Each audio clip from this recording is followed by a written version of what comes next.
Good and fair evening, my friends. Welcome back to the tavern. I hope that everyone is quite well. I don't know what I did, but apparently I refreshed everything over here. But Matty, thank you for the raid. Let me give you a little toot on the raid horn. Hopefully you guys can hear me just fine. I was having a little bit of a technical difficulty here a moment ago.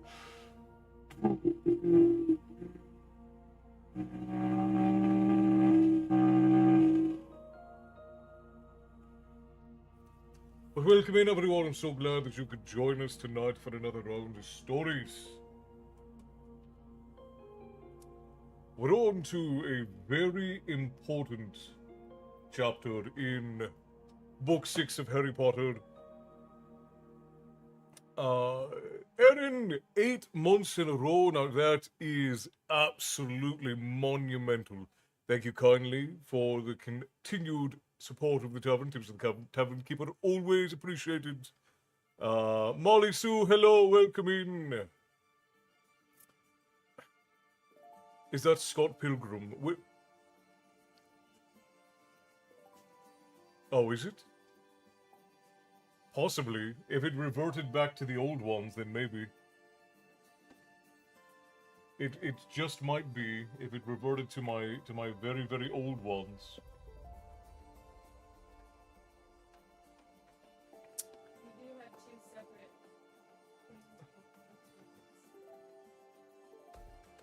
Well, I guess we'll just have to find out. You did indeed bring Una with you. Ah. And Tonks, hello. I'm glad that you made it here. I'm sorry you've been too sleepy to join. I know that we've been starting late as of late, but that will not be the case coming very soon. I'm finally to a point where I'm mostly caught up on all the things that I need to be caught up on, so... Mike, thank you kindly, my friend. Thank you for the heart, me and the roses. Tips to the tavern keeper, always appreciated. Out here filling my coffers, I appreciate it. Someday I'll be able to raid like a real Viking. I'll be able to force all of the folk to pay me den gold, and it'll be absolutely grand.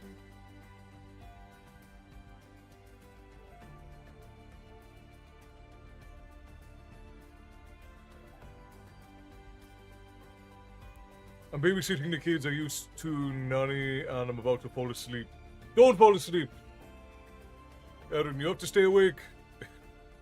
There are children's lives at stake. Jessica, hello, welcome in. I'm so very glad that you could join us. Let's see, we've got Bear, we've got Tonks, we've got Molly Sue, we've got Matty. We've got, of course, the Lady Love. We've got K-Baby's in. Hello, hello. Good to see you. Welcome back.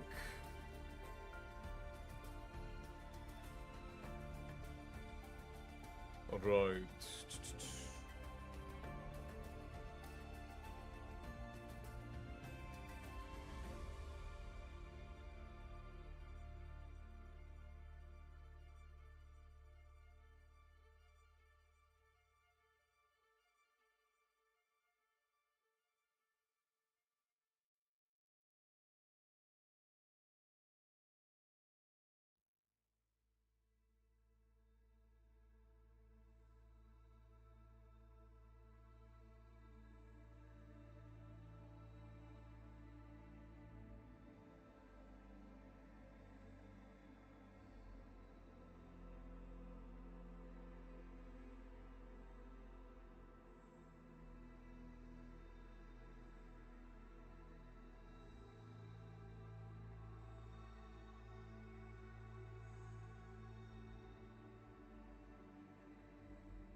The old alert box is up again. I don't know why that is.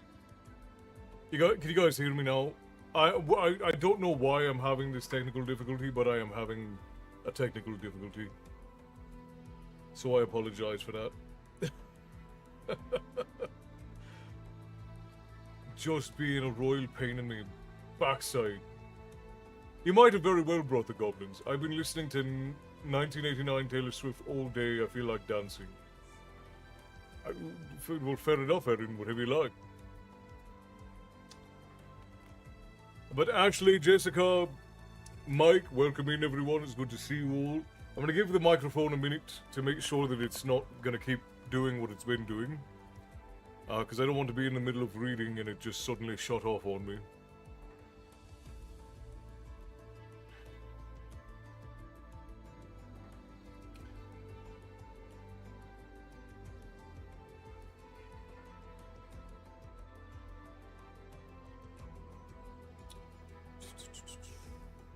Alright, looks like we're okay. I guess we'll have to see what happens. Shake It Off, banger. Out of the Woods, amazing. That's the best pop album ever made. Well, I don't know, but it's definitely an iconic pop album, I'll give you that. The last batch of beef stew is the best one I've made so far. Oop, hang on. I've had... As I've said before, I'd never cooked stew before I got my hands on Castle's Festival Book, so cheers, mate. Always a pleasure, Bear, and I'm glad you enjoy it. I can't wait until the day when we can have it together. I looked over Uru's feedback, I've taken the notes. I've taken a few notes in my own notes. Excellent, Matty, excellent. What Bear is talking about is my festivals book. This goes over the festivals of the year from the Gaelic and Nordic peoples as my family celebrates them. And you can get it for a couple of dollars digitally, or I think it's $8 on the tavern shop, or you can get it on Amazon if you're so fancy. And I've got a few old family recipes. The stew recipe that Bear is talking about is a long time recipe of my grandmother's. It's been made, as far as I know, going back probably over 100 years, and it's an evolution of a recipe that's even older than that. Blank, hello. I feel like it's been ages since I last seen you. It has been. I believe it's been several months since we last saw you in the tavern, my friend. I'm glad you made it in. And you're just in time for stories, as a matter of fact. You guys might hear in the background there's food being made. I've got a lasagna in the air fryer, so I'm very excited about that. I look forward to it too, Bear. I look forward to it too.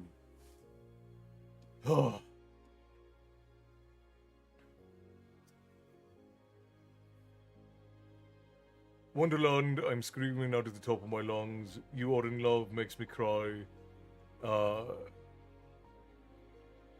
I'm just yapping now. That's alright, Erin. That's what that's what the tavern's for yapping. Yapping's like 80% of what we do at this point. I've tweaked a bit. Well, that's alright, Bear. That's what recipes are for. We do what are called dead man's books in my family. When you come of age, you get a dead man's book. And the dead man's book is where you write all of your recipes. But the recipes, you record family recipes in your dead man's book. And then you record notes on the various ways that you have adjusted it while you cook, the different ways that it came out as you cooked it. And it's called a dead man's book so that if you ever die, there is a book of your recipes that can be handed off to your children so that they can have their own dead man's book. Aaron, I was yapping at a kinky Sith lady I made from a Jedi. I'm not able to judge. You've all of the things, Matty, all of the things. I danced to this album in my car. Dancing in a car is an interesting visual that you are presenting, Aaron. How does one dance in a car? I just like you do, like this sort of thing? Or like, while you're in the car, how do you do it? I don't always enjoy watching these kids at their dad's house because the bathroom is gross. That was fair. It's fair to say. Family is doing wonderful. The lovely lady is sitting right across from me. The boy is presently in his room. I think he's playing with his friends. and all of the animals are fine. Milo is a chaos goblin. This is TMI, but I've had to pee. At that point, you just go, Aaron. Just wherever you can. Find a sink if you have to. A tree if you need. Bit of both. Mary Beth, hello, welcome in. It's so good to see you. Yes, yeah, we're glad that things have mellowed out. We're not quite. I think you're still a little bit stuffy, aren't you, Lovey? Still a little bit stuffy. So we still have some residuals from the bollocks of being ill, but all in all, I think we're okay. It's nasty, 4 boys. Yeah, 4 boys would make for a rough restroom, especially if there's nobody there to teach them how to clean properly. It's one thing that parents don't often teach their children is how to properly clean up after themselves. So they go out in the world a little bit slovenly. It is unfortunate. All right, kids, let's get into story time, shall we? Janie says, good evening from Victoria, British Columbia. Welcome in. So very glad you could join us for story time tonight. We're just about to start. We are on chapter 23 of Harry Potter and the Half-Blood Prince. Horcruxes. This is the chapter we've been building to throughout literally the entire book. This idea of Horcruxes was introduced fairly early on in Harry's interactions with Dumbledore. And now we reach the point where we're going to find out what they are. Now, if you've already read the book or you've already seen the films, you already know. But it's quite a reveal, this. Because we find out that Slughorn not accidentally, he did it on purpose, revealed what a Horcrux was and possibly how to make one to Voldemort and effectively made him immortal. It's rough.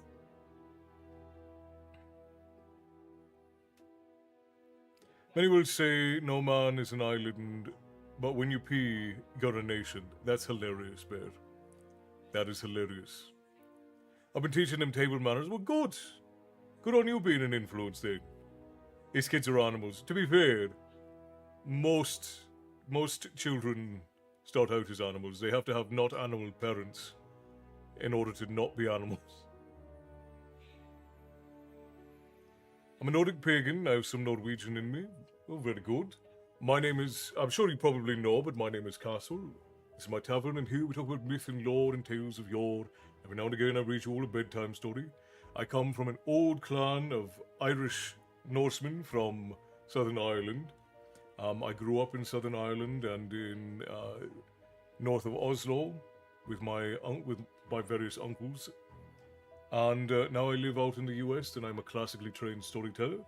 And I run this mystical tavern where all stories eventually come to rest. And the portal's open so you all can come in and hear them.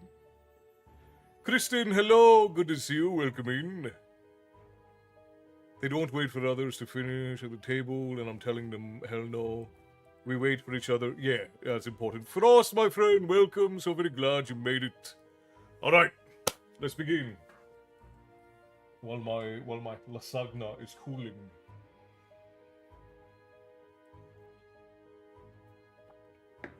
Okay. Chapter 23. Horcruxes. Harry could feel the Felix Felicis wearing off as he crept back into the castle. The front door had remained unlocked for him, but on the 3rd floor he met Peeves and only narrowly avoided detection by diving sideways through one of his shortcuts.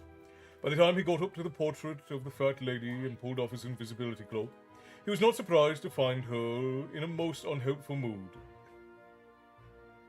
What sort of time do you call this? I'm really sorry. I had to go out for something important. Well, the password changed at midnight, so you'll just have to sleep in the corridor, won't you? You're joking, said Harry. Why did it change at midnight? That's the way it is, said the fat lady. If you're angry, go and take it to the headmaster. He's the one who's tight in security. Fantastic, said Harry bitterly, looking around the hard floor. Really, brilliant. I would go take it up to Dumbledore if he was here. Because he's the one who wanted me to. He is here, said the voice behind Harry. Wait, who's this? Oh. Huh? Good news? I found a partner to the thing that I got the blue stuff from, Oh, yeah? the platform, and there's another company that partners with them that will host the stuff. Oh, that is good news. It obviously Very good came news. up with me, but then I don't have to go. That's actually exceptional. Esther, hello, or Ghost of Esther, hello, good evening. I hope you are doing well. The couch they have is so uncomfortable. Erin, it sounds like you're actually torturing yourself, is what it sounds like. Oh, he is here, said the voice behind Harry. Professor Dumbledore returned to the school an hour ago. Nearly headless Nick was gliding toward Harry, his head wobbling as usual upon his ruff. I had it from the bloody Baron who saw him arrive, said Nick. He appeared, according to the Baron, to be in good spirits, though a little tired, of course. Where is he? Said Harry, his heart leaping. Oh, groaning and clanking up in the astronomy tower. It's a favourite pastime of his. No, not the bloody Baron. Dumbledore. Ah, in his office, said Nick. I believe, from what the Baron said, that he had business to attend to before turning in. Yeah, he has, said Harry, excitement blazing in his chest at the prospect of telling Dumbledore he had secured the memory. He wheeled about and sprinted off again, ignoring the fat lady who was calling after him. Come back! I lied! I was annoyed you woke me up, but the password's still tapeworm. But Harry was already hurtling back along the corridor within minutes. He was saying, Toffee eclairs, to Dumbledore's gargoyle, which leapt aside, permitting Harry entrance into the spiral staircase. Enter, said Dumbledore when Harry knocked. He sounded exhausted. Harry pushed open the door. There was Dumbledore's office, looking the same as ever, but with black star-strewn skies beyond the windows. Good gracious, Harry, said Dumbledore in surprise. To what do I owe this very late pleasure? Sir, I've got it. I've got the memory from Slughorn. Harry pulled out a very tiny glass bottle and showed it to Dumbledore. For a moment or two, the headmaster looked stunned. Then his face split into a wide smile. Harry, this is spectacular news. Very well done indeed. I knew you could do it. All thought of the lateness of the hour, apparently forgotten. He hurried around his desk, took the bottle with Slughorn's memory in his uninjured hand, and strode over to the cabinet where he kept the pensieve. And now, said Dumbledore, placing the stone basin upon his desk and emptying the contents from the bottle into it. Now, at last, we shall see, Harry, quickly. Harry bowed obediently over the pensieve and felt his feet leave the office floor. Once again, he fell through darkness and landed in Horace Slughorn's office many years before.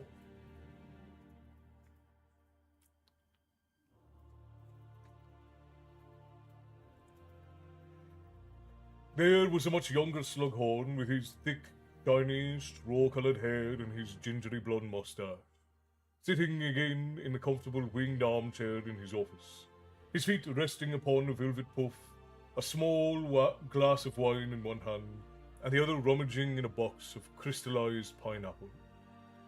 And there were half a dozen teenage boys sitting around Slughorn, with Tom Riddle in the midst of them all, Marvellow's gold and black ring gleaming on his finger. Dumbledore landed beside Harry just as Riddle asked, Sir, is it true that Professor Merrythought is retiring? Tom! Tom, if I knew, I couldn't tell you, said Slughorn, wagging his finger reprovingly at Riddle, though winking at the same time. I must say, I'd like to know where you get your information, boy. More knowledgeable than half the staff you are. Riddle smiled, and the other boys laughed and cast him admiring looks. What with your uncanny ability to know things you shouldn't, and your careful flattery, people who matter, Thank you for the pineapple, by the way. You're quite right, it is my favorite. Several of the boys tittered again. I confidently expect you to rise to Minister of Magic within 20 years. 15 if you keep sending me pineapple. I have excellent contact at the ministry. Tom Riddle merely smiled as the others laughed again. Harry noticed that he was by no means the eldest of the group of boys, but that they all seemed to look at him as their leader.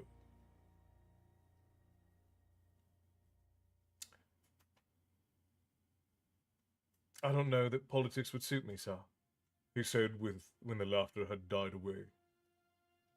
I don't have the right kind of background, for one thing. A couple of the boys around him smirked at each other.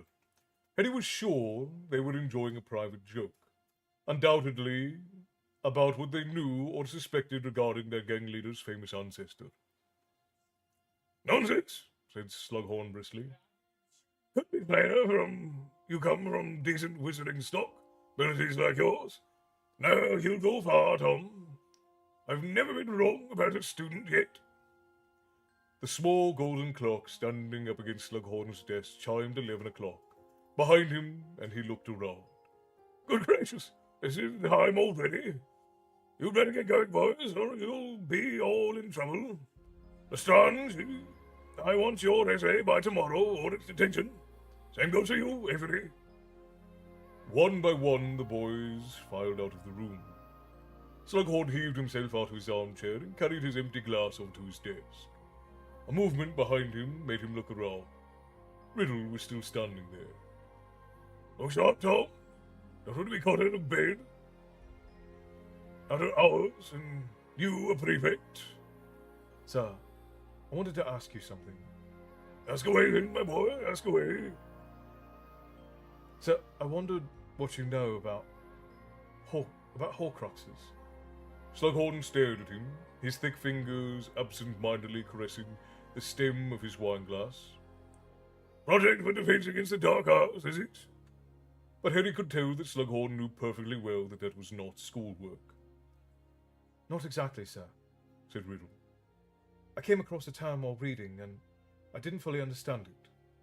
No, well, be hard put to find a book at Hogwarts that'll give you details on Horcruxes, Tom.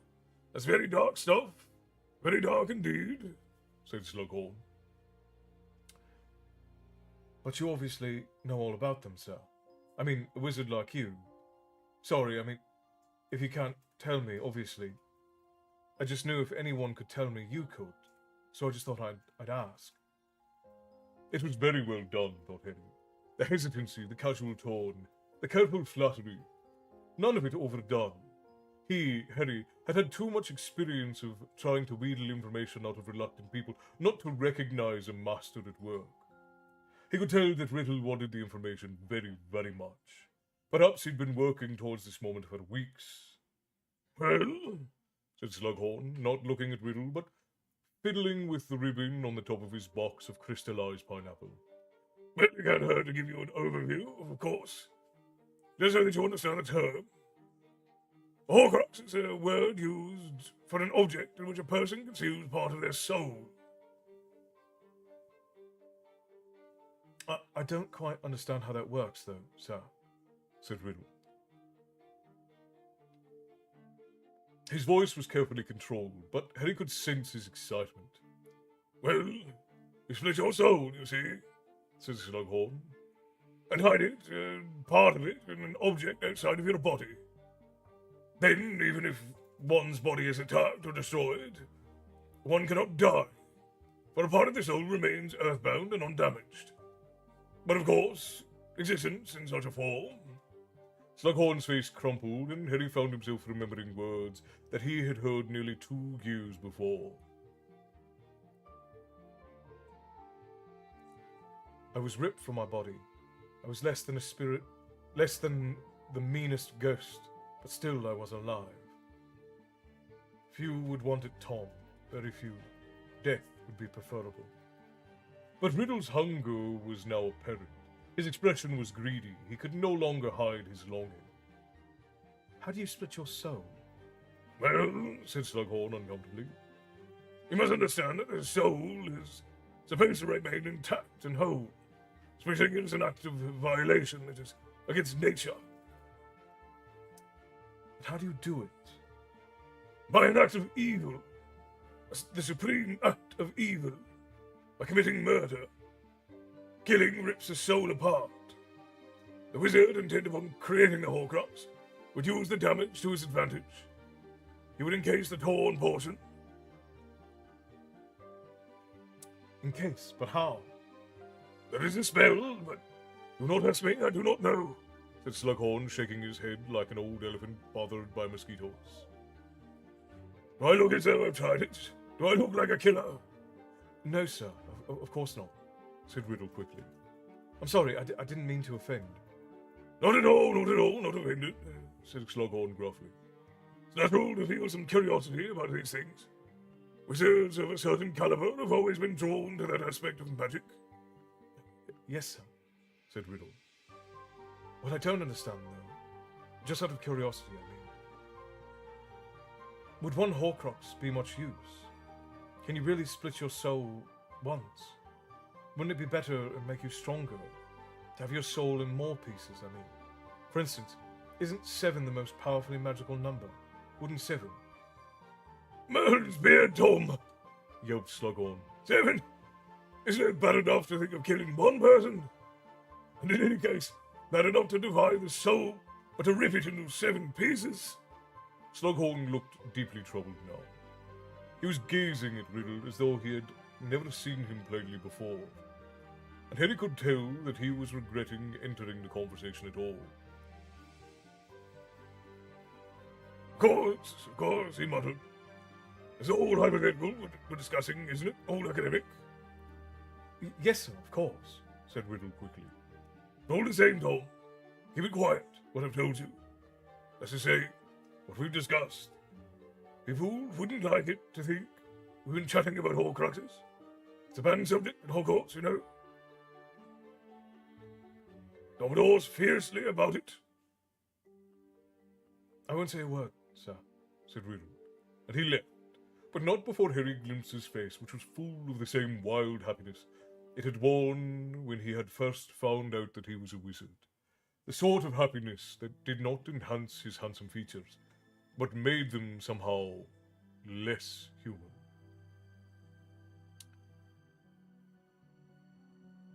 Thank you, Harry, said Dumbledore quietly. Let us go. When Harry landed back in the office floor, Dumbledore was already sitting down behind his desk. Harry sat too and waited for Dumbledore to speak. I have been hoping for this piece of evidence for a very long time, said Dumbledore at last. It confirms the theory on which I have been working. It tells me that I am right. And also, how very far there still is to go. Harry suddenly noticed that every single one of the old headmasters and headmistresses in the portrait around the walls was awake and listening in to their conversation. A corpulent, red-nosed wizard had actually taken out his ear trumpet. Well, Harry, said Dumbledore, I am sure you understood the significance of what we just heard. At the same time, at the same age as you are now, give or take a few months, Tom Riddle was doing all he could to find out how to make himself immortal. You think he succeeded then, sir? Asked Harry. He made a Horcrux. And that's why he didn't die when he attacked me. He had a Horcrux hidden somewhere. A bit of his soul was safe. A bit, or more, said Dumbledore. You heard Voldemort. What he particularly wanted from Horus was his opinion on what would happen to a wizard who created more than one Horcrux. What would happen to the wizard so determined to evade death that he would be prepared to murder many times, rip his soul repeatedly, so as to store it in many separately concealed Horcruxes. No book would have given him that information. As far as I know, as far, I am sure, as Voldemort knew, no wizard had ever done more than tear his soul in two. Dumbledore paused for a moment, marshalling his thoughts, and then said, 4 years ago, I received what I considered certain proof that Dumbledore had split his soul. I'm gonna get a snack wrap on the way home. I need sustenance. I don't even fit on the couch and I'm 5'6". I feel like Sandy from SpongeBob singing I Want to Go Home. Milo, hello, good to see you, welcome in. Oh, realistic, hello, long time no see, it has been a while, welcome back. The music and your interpretation of the voices of the characters are making this epic, man. Well, thank you kindly, that's a fine compliment. I appreciate you. Alright, where was I?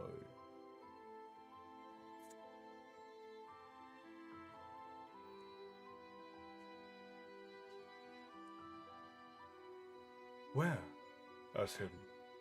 How? Huh? I did not. That's a good point.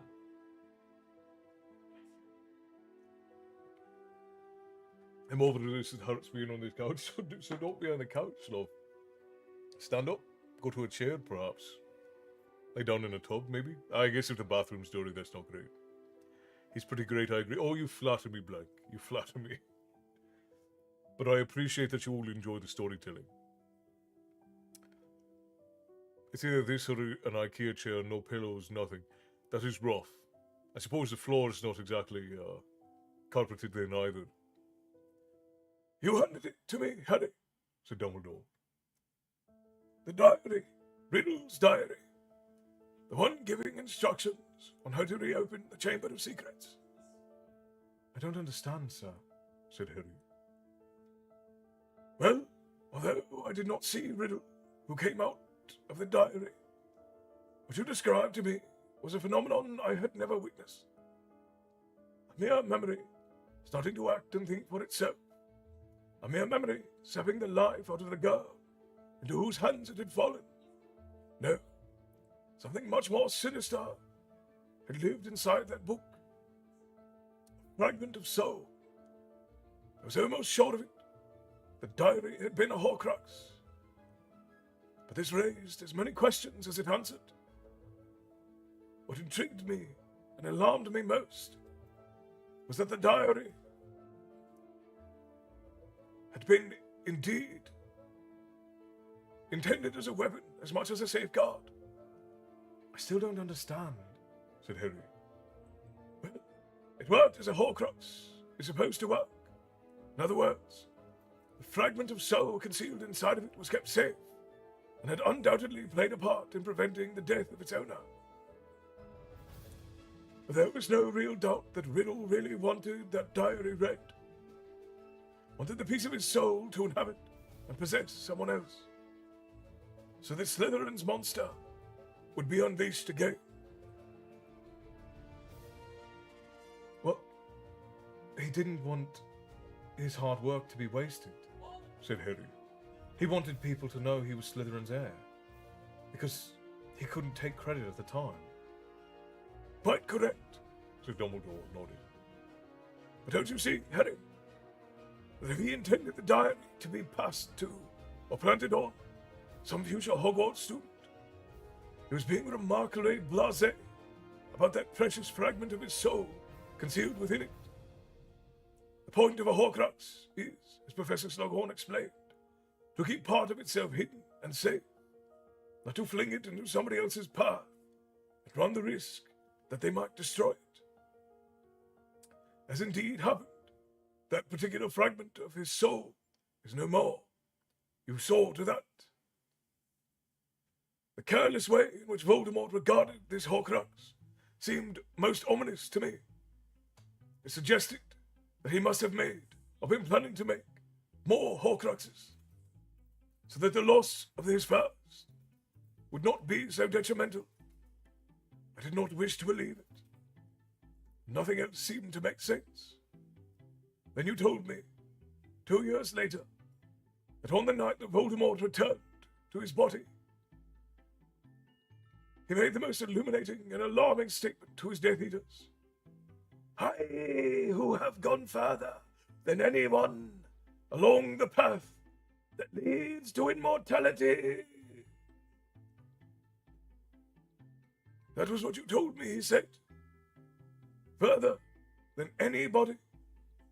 And I thought I knew what that meant, though the Death Eaters did not. He was referring to his Horcruxes. Horcruxes in the plural, Harry, which I do not believe any other wizard has ever had. Repeat it. Lord Voldemort has seemed to grow less and less human with passing years, and the transformation he has undergone seemed to me to be only explicable if his soul was mutilated beyond the realms of what we might call usual evil. So he's made himself impossible to kill by murdering other people, said Harry. Why couldn't he just make a Sorcerer's Stone or steal one, if he was so interested in immortality? Well, we know that he tried to do just that 5 years ago, said Dumbledore. But there are several reasons why I think Sorcerer's Stone would appeal less than Horcruxes to Lord Voldemort. While the elixir of life does indeed extend life, it must be drunk regularly for all eternity. The drinker is to maintain their immortality.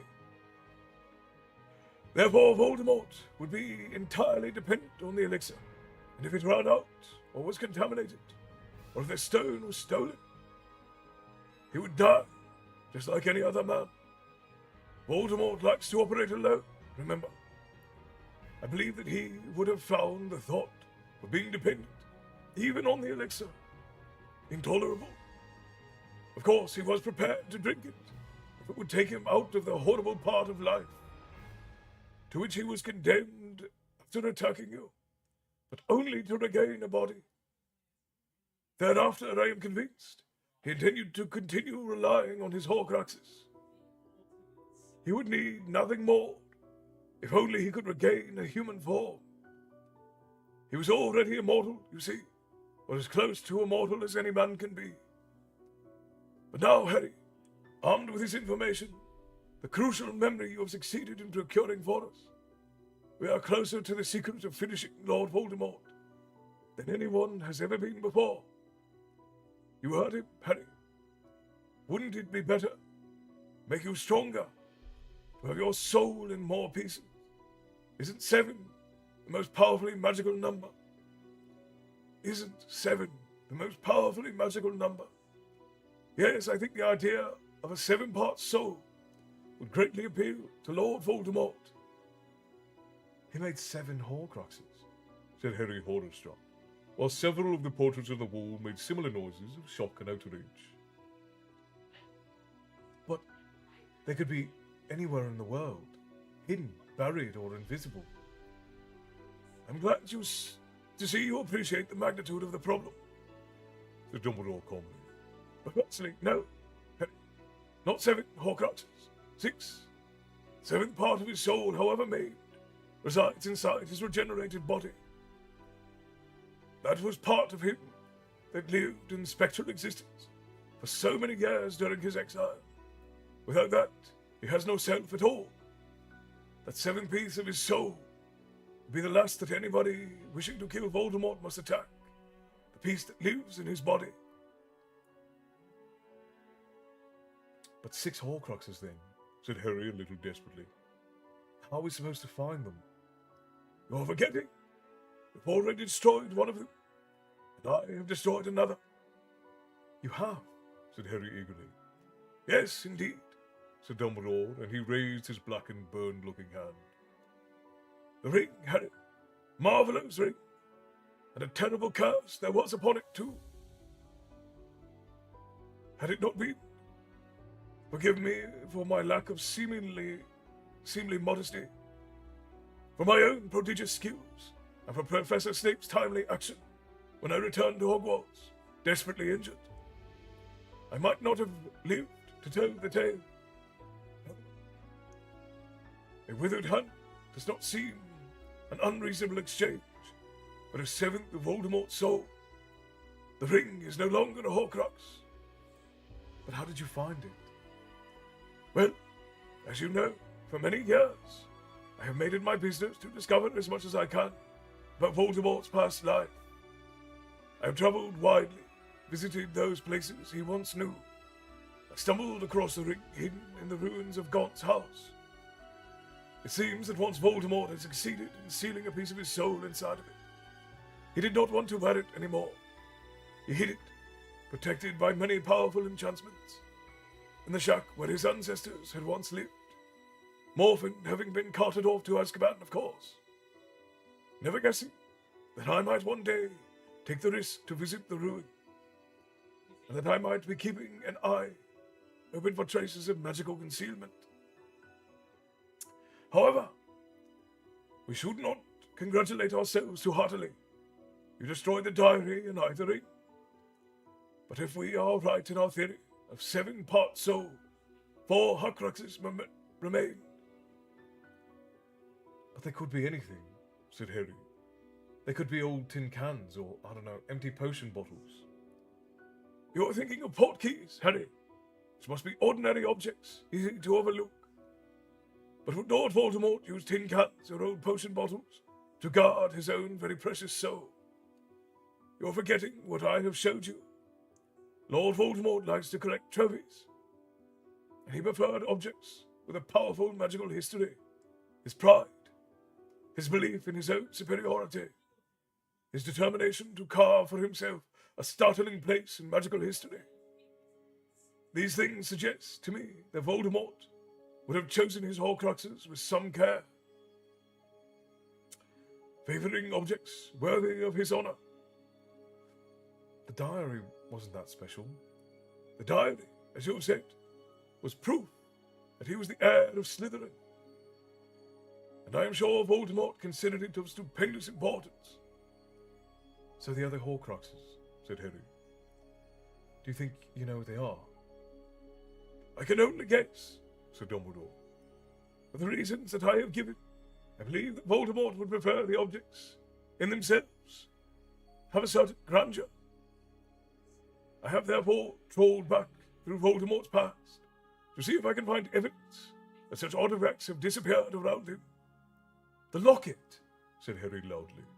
Hufflepuff's cup. Yes, said Dumbledore, smiling.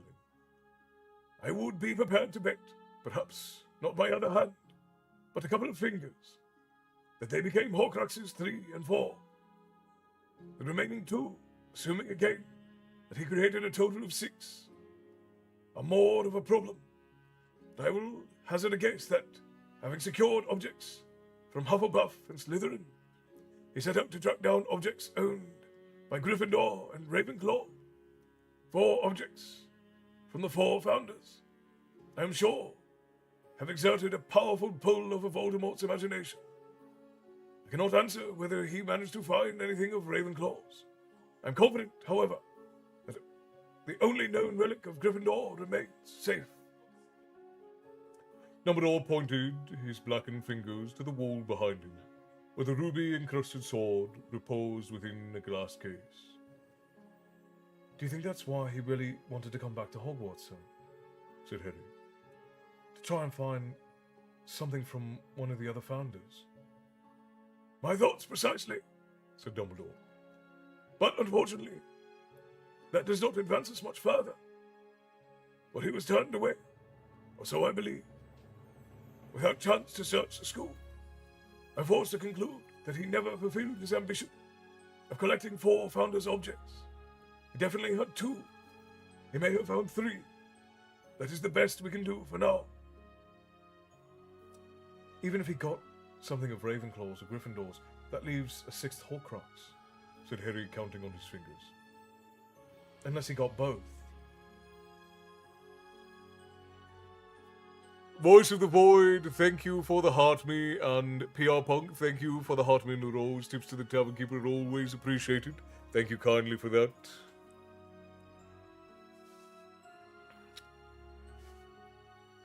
Have I missed any questions while my head was down? Let's see, we're on 27.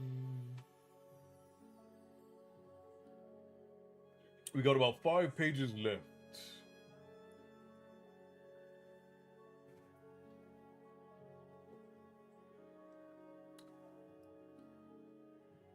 Well, Peyton, thank you kindly. That's a fine compliment. I am more than thrilled just to do these things with all of you.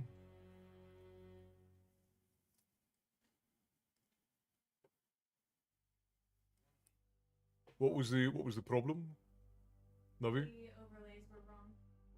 For somehow you got on the default. The default. The default settings for the overlays. Oh, interesting. I couldn't tell you how that happened. It's getting so good. I love this chapter. A little Lily goes a long way. Long time no see. I'm glad you made it back. Hello. Welcome in. Do you know the airspeed velocity of an unladen sparrow? Or do you mean an African sparrow? Or a Asian sparrow? Or a European sparrow? Isn't it swallow? I think it's a swallow, isn't it? Alright. Let me take a drink and then we'll continue.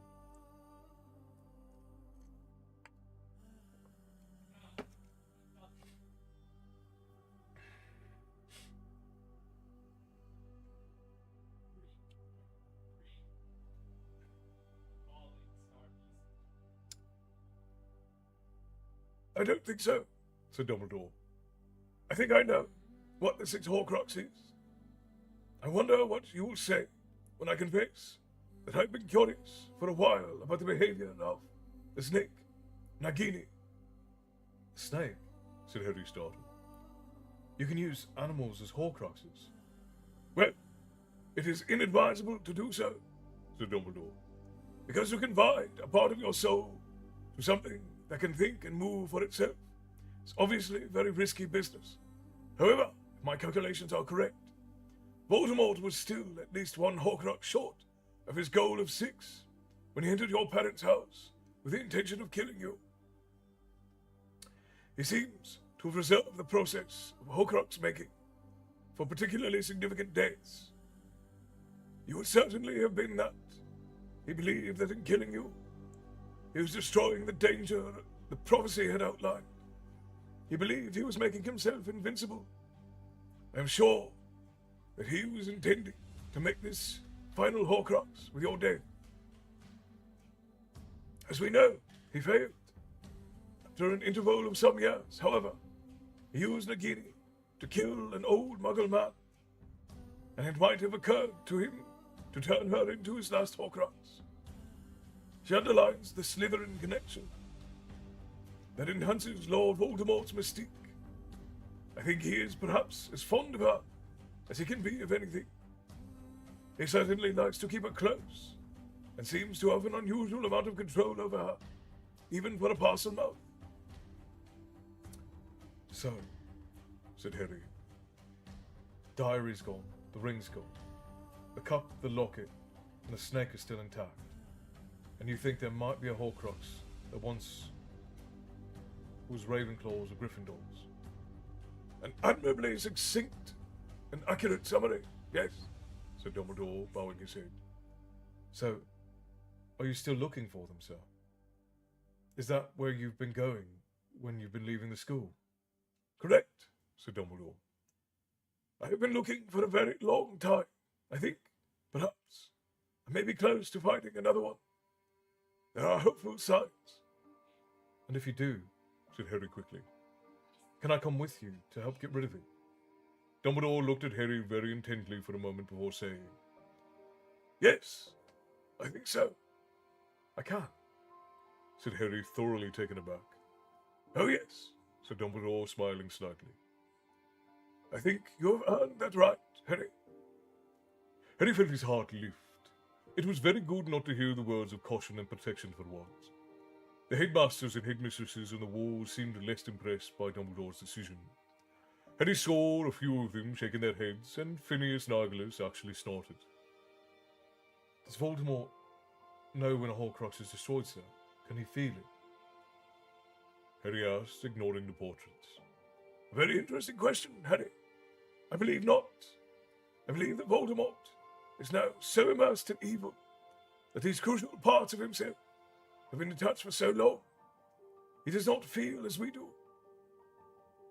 Perhaps at that point of death, he might be aware of his loss, but he was not aware, for instance, that the diary had been destroyed until he forced the truth out of Lucius Malfoy. When Voldemort discovered that the diary had been mutilated, and robbed of all its powers. I am told his anger was terrible to behold. But I thought he meant Lucius Malfoy to smuggle it into Hogwarts. Yes, he did, years ago. When he was sure he would be able to create more Horcruxes. But still, Lucius was supposed to wait for Voldemort to say so. And he never received it, for Voldemort vanished shortly after giving him the diary. No doubt he thought that Lucius would not dare do anything with the Horcrux, other than guard it carefully. But he was counting too much upon Lucius's fear of a master, who had been gone for years, and whom Lucius believed dead. Of course, Lucius did not know what the diary really was. I understand that Voldemort had told him the diary would cause the Chamber of Secrets to reopen, because it was cleverly enchanted. Had Lucius known it held a portion of his master's soul in his hands, he would undoubtedly have treated it with more reverence. But instead, he went ahead and carried out the old plan for his own ends. By planting the diary on Arthur Louise's daughter, he hoped to discredit Arthur and get rid of a highly incriminating magical object in Monstro. Ah, poor Lucius. What with Voldemort's fury about the fact that he threw away the Horcrux for his own gain, and the fiasco at the Ministry last year, I would not be surprised if he is not secretly glad to be safe in Azkaban at the moment.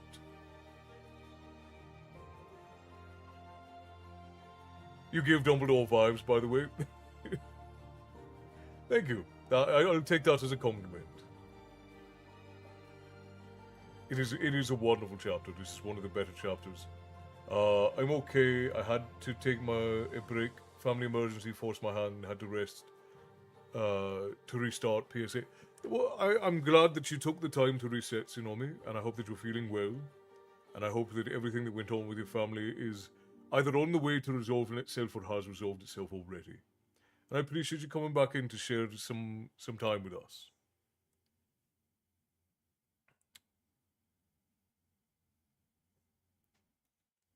Are you guys going? Yeah, see, that's important. The discussion of the swallow is a very important discussion. You guys should definitely be talking about that. It's very important.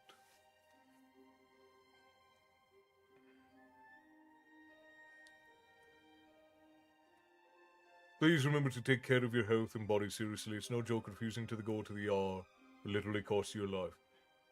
You should always be taking care of yourself, that is true. You should always be mindful of what's going on with your mind and body, and you should always be putting your health up to where it needs to go. Okay, it's been over 30 minutes, he's still not back, I need to sleep.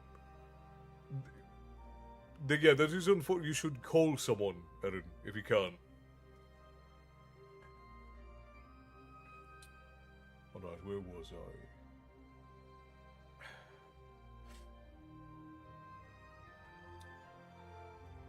Harry sat there in thought for a moment, and then asked, "So if all of his Horcruxes are destroyed, Voldemort could be killed?" "Yes, I think so," said Dumbledore. "Without his Horcruxes, Voldemort will be a mortal man, with a maimed and diminished soul. Never forget, though, that while his soul may be damaged beyond repair, his brain and his magical powers remain intact. It will take uncommon skill and power to kill a wizard like Voldemort, even without his Horcruxes." "But I haven't got uncommon skill and power," said Harry before he could stop himself. "Yes, you have," said Dumbledore firmly. "You have a power that Voldemort has never had.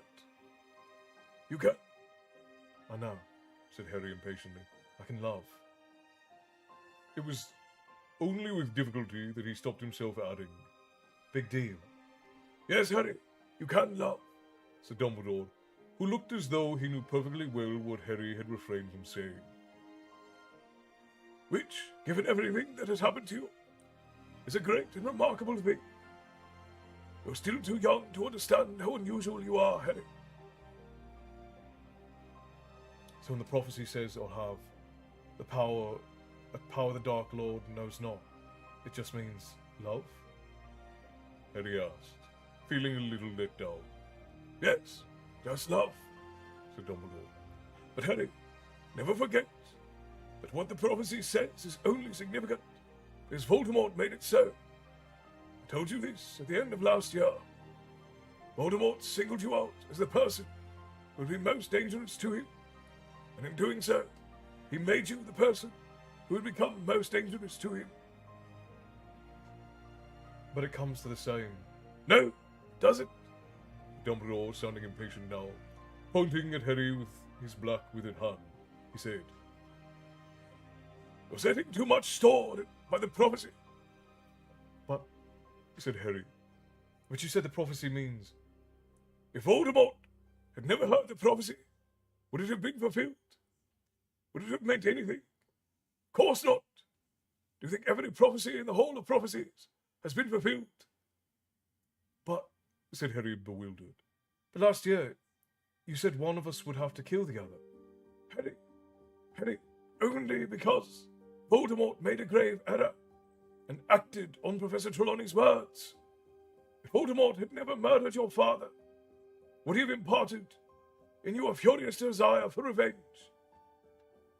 Of course not, if he had not forced your mother to die for you. Would he have given you a magical protection he could not penetrate? Of course not, Harry. Don't you see? Lord Voldemort himself created his worst enemy, just as tyrants everywhere do. Have you any idea how much tyrants fear the people they oppress? All of them realize that one day, amongst their many victims, there is sure to be one who rises against them and strikes back. Voldemort is no different. Always he's on the lookout for the one who should challenge him. He heard the prophecy and he leapt into action. With the result, he not only handpicked the man most likely to finish him, he handed him uniquely deadly weapons. But it is essential that you understand this, demanded Dumbledore, standing up and striding about the room, his glittering robe swooshing in his wake. Harry had never seen him so agitated. By attempting to kill you, Voldemort himself singled you out, the remarkable person who sits here in front of me, and gave him the tools for the job. It is Voldemort's fault that you are able to see into his thoughts, his ambitions, that you even understand the snake-like language in which he gives orders. And yet, Harry, despite your privileged insight into Voldemort's world, which incidentally is a gift any Death Eater would kill to have, you have never been seduced by the dark arts, never, even for a second, shown the slightest desire to become one of Voldemort's followers. Of course I haven't, said Harry indignantly. He killed my mom and dad. You are protected in short order by your ability to love, said Dumbledore loudly. The only protection that can possibly work against the Lord of Power like Voldemort's. In spite of all the temptation you have endured, all the suffering, you remain pure of heart, just as pure as you were at the age of 11, when you stared into a mirror that reflected your heart's desire, and it showed you the only way to thwart Voldemort, and not immortality or riches. Harry, have you any idea how few wizards could have seen what you saw in that mirror? Voldemort should have known then what he was dealing with, but he did not. But he knows it now. You have flitted into Voldemort's mind without damage to yourself, but he cannot possess you without enduring mortal agony, as he discovered in the ministry. I do not think he understands why, Harry, but then he was in such a hurry to mutilate his own soul. He never paused to understand the incomparable power of soul that is untarnished and whole. But sir, said Harry, making valiant efforts not to sound argumentative, it all comes to the same thing, doesn't it? I've got to try and kill him more. Got to? Said Dumbledore. Of course you've got to. But not because of the prophecy. Because you yourself will never rest until you've tried. We both know it. Imagine, please, just for a moment, that you had never heard that prophecy. How would you feel about Voldemort now? Think. and he watched Dumbledore striding up and down in front of him, and thought. He thought of his mother and father and Sirius. He thought of Cedric Diggory. He thought of all the terrible deeds that he knew Voldemort had done. A flame seemed to leap inside of his chest, searing his throat. I'd want to finish him, said Harry quietly, and I'd want to do it. Of course you would, cried Dumbledore. You see, the prophecy does not mean you have to do anything, but the prophecy caused Lord Voldemort to mark you as his equal.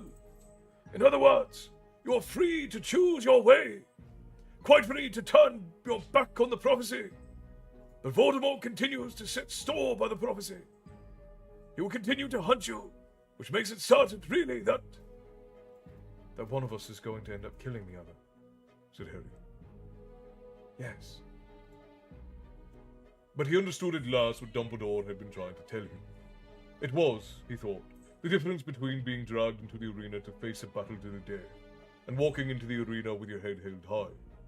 Some people, perhaps, would say there's little to choose between the two ways. But Dumbledore knew, and so do I, thought Harry, with a rush of fierce pride, and so did my parents, that there was all the difference in the world. And so ends chapter 23 of Harry Potter and the Half-Blood Prince.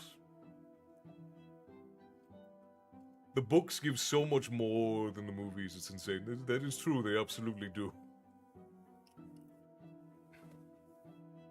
Mary Lynn Boylan, thank you kindly. Welcome in. I'm so very glad that you could join us. Your reading is so perfect for this book. A fine compliment to the storyteller. Thank you very much. I'm glad you've enjoyed yourself. If Castle ever ends up reading my story on stream at some point, I'll never be able to unhear Castle's version of Barry's voice. That's fair enough, Matty.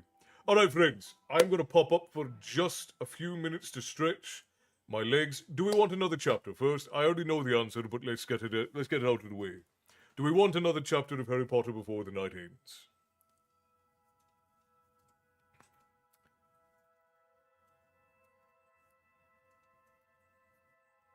That was epic for the short time I was here.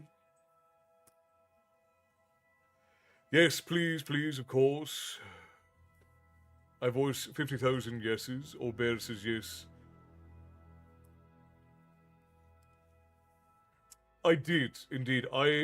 Based on how she explains Dumbledore's voice, where it's deep, but it has sort of like a mystical raspiness to it. Nikki says yes. Lily says yes.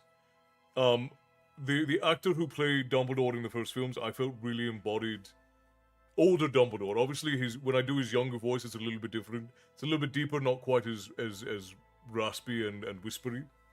But yes, I did take inspiration from that. The rest of them, I tried to do their voices the way they're described. She doesn't do a whole lot of describing, but there are some, like Hermione's voice, I do based on how it's described in the book. I tried to keep it as accurate to the book as I can. Richard Harris, yes. Richard Harris, to me, was the full embodiment of Dumbledore. I think that, obviously, the actor they replaced him with after Harris died, which was tragic, he did a good job, but Richard Harris was the full embodiment of Dumbledore to me.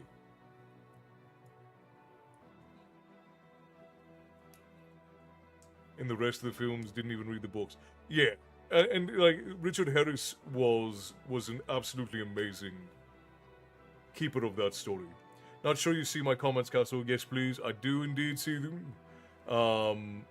Esther, sorry I've been resting up. Yes, please, Castle. Excellent, Esther. How do you like Joan Lithgow will do Dumbledore in the show? I don't care for most of the casting for the show. I think that most of it is more like they're trying to pick people who are popular. But I guess we'll see. I'm not going to make any judgments until I see how they do the performances. We'll just have to see. I don't know how much of the show I'll actually watch, because I really don't think the films needed a remake. The films that for however you feel about Harry Potter, the Harry Potter films are an anomaly. Sure, a lot of the films are not accurate to the books. There's a lot of things they change that they don't need to change, but They put out 7 films in what, 8 years? They put 7 films out in 8 years with no production backup, with no problems at all. Back to back to back, they released these films with no fights, no shutting down, no losing of the franchises. They did, or was it? It's 8 films in 9 years because the last one was 2 parts, and that's an anomaly in this day and age. Alas, earwax, exactly. uh, I liked the first Fantastic Beasts movie. I didn't care for. I don't. Did they do 2 or 3? I didn't care for the second one. I don't think it was a good Harry Potter movie, but I did enjoy Newt Scamander as just like getting to see a little bit of like the rest of the magical world. I liked that bit of it. They weren't really good movies though. Like the villain was sort of cartoony. Even though I loved Johnny Depp and Colin Farrell in the part. But I did like the first movie. I don't think that it was necessarily good in contrast to the other Harry Potter movies because it required you to know a lot about Harry Potter to be able to enjoy it. But I did like it. I enjoyed that one, and then it just got like they had that whole thing with Johnny Depp where a bunch of people were picking sides, and they had to change who was playing the character, and then like the writers had to change a bunch of stuff, and uh, yeah, it fell apart in the second film. But I did enjoy the first one. Black Velvet Band, please. You should have it, Milu. Absolutely. Spark Bubble says the first one was good. Yeah, the first movie was enjoyable to watch.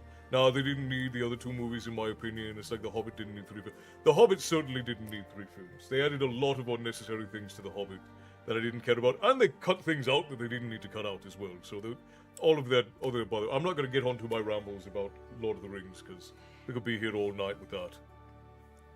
All right, so we'll do another chapter. Let me get 2 songs. Milo has requested Black Velvet Band. Let's get another song request. I'm gonna get up and stretch. I'm gonna refill my tankard, and maybe grab some of that lasagna I made, and then we will sit down. Rye whiskey is a good one, Bear. I wouldn't mind doing that. All right, everybody, fill your drinks. Get up. Go use the restroom. Grab a snack. Fill your mugs. We'll be right back.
All right, my friends, I have returned. What do we have for song request?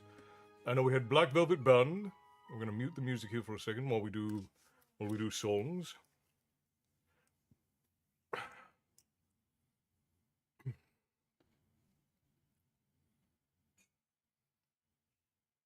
With Black Velvet Band and Rye Whiskey were the last two I saw before I got her. Thank you, Realistic. Appreciate you. All right. Didn't miss anyone who came in. Doesn't seem like it. No, we're good. All right.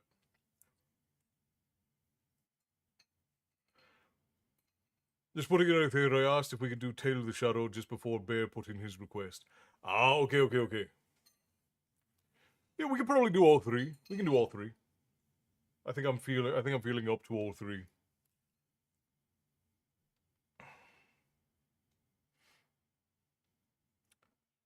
Night Song from WoW. I don't know that one, but I can add it to my list of ones to learn. So hang on a second. Night Song. Because I have a whole roster of ones that I'm learning how to sing for shanty time.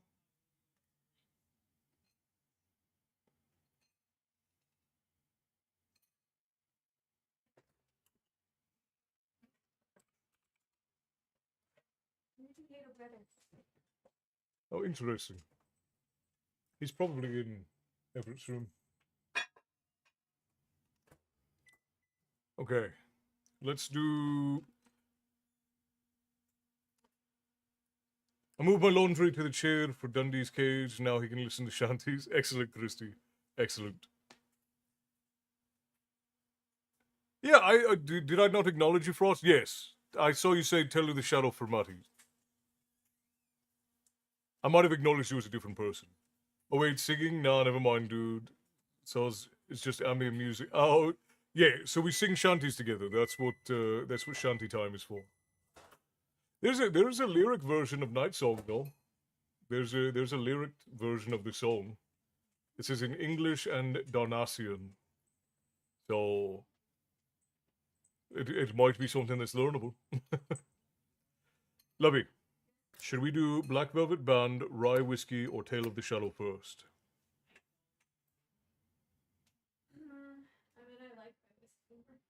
You like rye whiskey more, so does that mean we should do it last or first?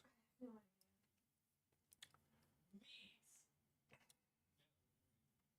idea. All right, the lady insists upon rye whiskey.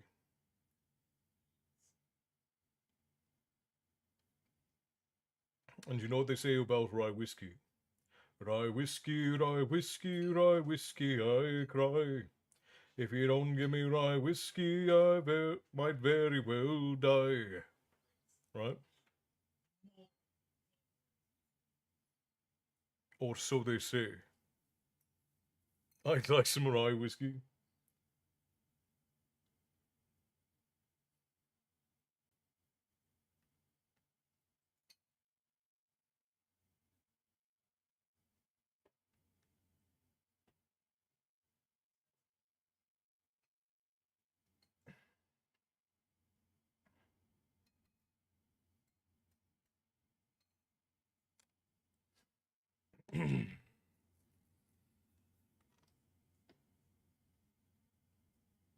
Alrighty, here we go. We'll do rye whiskey first.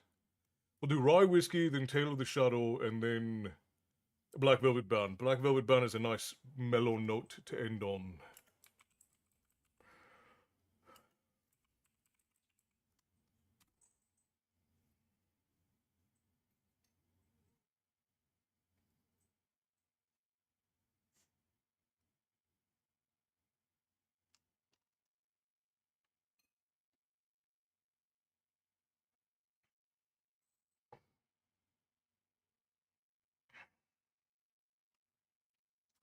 Alright, sit back, friends. Here we go. I'll eat when I'm hungry, I'll drink when I'm dry. If the hard times don't kill me, I'll lay down and die. Rye whiskey, rye whiskey, rye whiskey, I cry.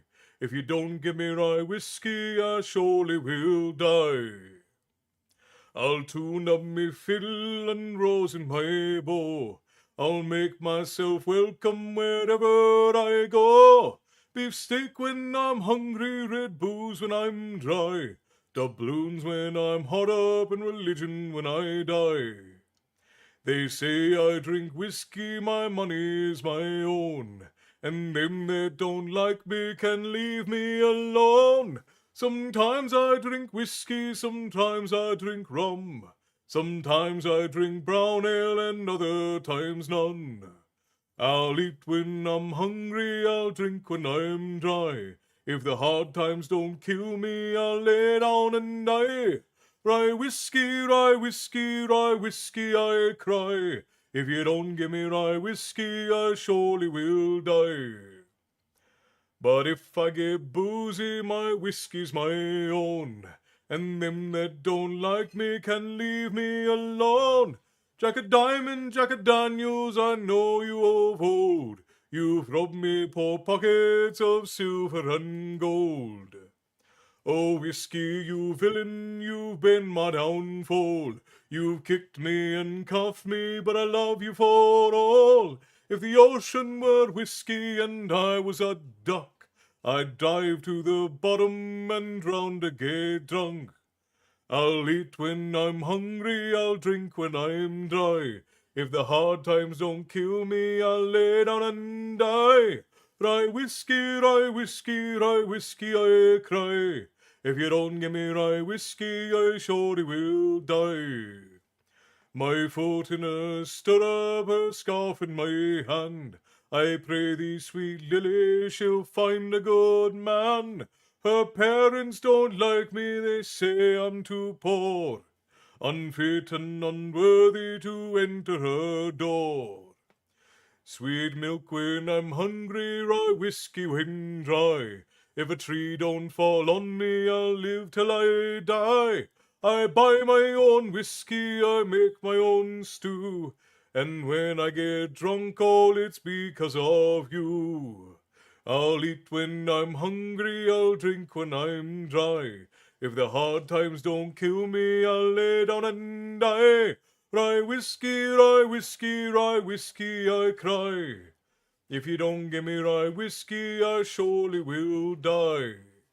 I'll drink my own whiskey and finish your wine. Some 10,000 bottles I've killed in my time. I've no wife to quarrel, no babies to bowl. The best way of living's with no wife at all. On Molokai Mountain I wander alone. I'm drunk as the devil, oh leave me alone. You may boast of your wisdom and brag of your blood. We both be forgotten in the wake of the flood. I'll eat when I'm hungry, I'll drink when I'm dry. If things don't get better, I'll lay down and die. Rye whiskey, rye whiskey, rye whiskey, I sigh. If I've run out of rye whiskey, I might as well die. Rye whiskey, rye whiskey, rye whiskey, I cry. If you don't give me rye whiskey, I surely will die. Cheers, friends. Thank you for the song. Yep, with that voice, Leave Her Johnny from Assassin's Creed Black Flag. Not now, obviously, but the future. I'll do it at the end for you, realistic. That's actually a very, very popular one here in the tavern. One of the more requested ones a while back. We haven't done it a lot recently, but there was a while where Leave Her Johnny was probably twice a story time. Alright. I'm not as good with this one, but we'll get her in there in any case. The Tale of the Shadow. What? What? So, Marty, I'm typing in The Tale of the Shadow with the lyrics in for so I can have the lyrics up because I don't know it by. And the top, if I type in The Tale of the lyrics, it fills in The Tale of the Lesbian Hunter. Why? What is? There's a yeah. That is strange. It is very. It's very. And it's a song. It's a song that's very interesting. All right. Well, that's not the song we're singing tonight. We're singing The Tale of the Shadow. We are getting a fair-sized playlist now, Baron. For the record, I mentioned 3 or 4 times that Matty got his request in before me. I saw you say it once, but I didn't see what his request was, so... That sounds interesting. Alan, hello, how goes it? Yeah, thank you, Matty, I appreciate you. Alright, The Tale of the Shadow by Sail North. Oh, you showed up as a YouTube suggestion. That hasn't happened before. Huzzah! It means YouTube's finally taken us out of the doghouse, perhaps. So, The Tale of the Shadow is a tale... It's basically like Captain Jack Sparrow seeking the Black Pearl, but a little bit more brutal in its overall. I set upon the sea to search for phantom sails. Hang on, let me start over. I fumbled there. Yep. I set upon the sea to search for... What is wrong with my mouth right now? Jesus. Right, hang on. I set upon the sea to search for phantom... What is wrong? Why? I can't get that line. It just doesn't want to come out. Big Ed, hello! Time for butterbeer indeed. You're just in time for the next chapter of the night as well. I set upon the sea to search for phantom sails from tales me mum told me. A ghostly galleon filled with gold she sails alone. No crew, no captain's guarding hand can tame the one the sailors call the Shadow. Sun and horizon met.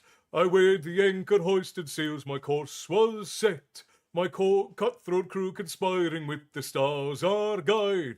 They point the way through perils fraught and lead us to the one they call the Shadow. None can tame the one the sailors call the Shadow. Lean left, hard right, hold tightly to her helm, she'll try to drown you just for spite. Heave ho, till first light, she'll give a fight to all who try to claim the Shadow. None can tame the one the sailors call the shadow. A mighty tempest grew. The banshee cried, "Turn back," but our resolve was true. We pointed bow ahead and shouted, "We'll break through." The jaws of hell can't hold us back.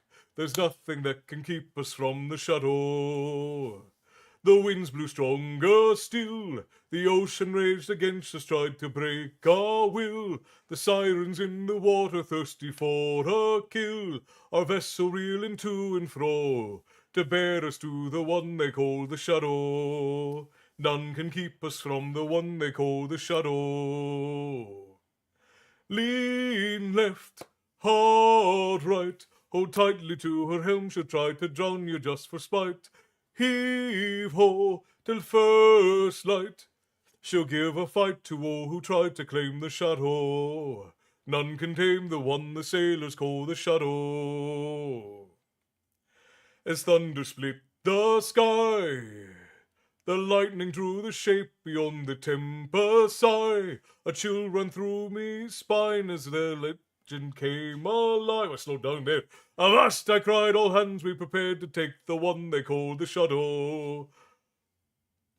As we approached her shell, the skies went silent, seas went calm, as if by spell.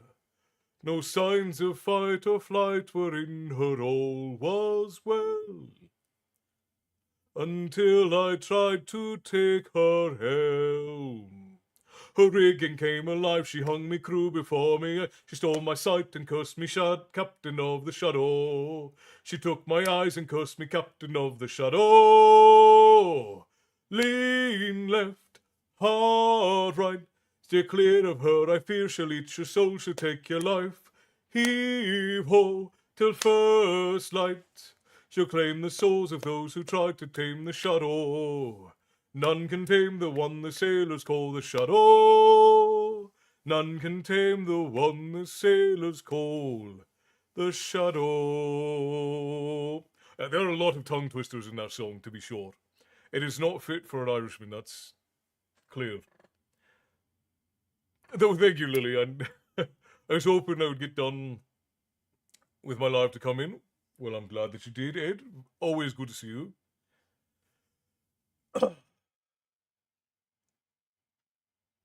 I don't know the Shadow song. We've done it a few times, Esther. Not often, but we've probably done it probably six or seven times, probably. Thank you, Alan. Ashley, appreciate you. All right, now for the last song of the break, we are doing Black Velvet Band for Milu.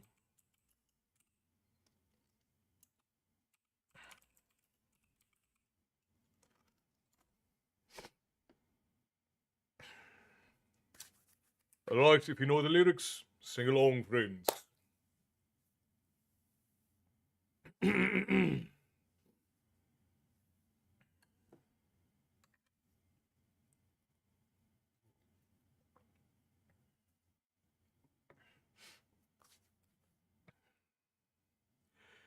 In a neat little town they called Belfast, apprentice to trade I was bound, and many an hour sweet happiness have I spent in this neat little town.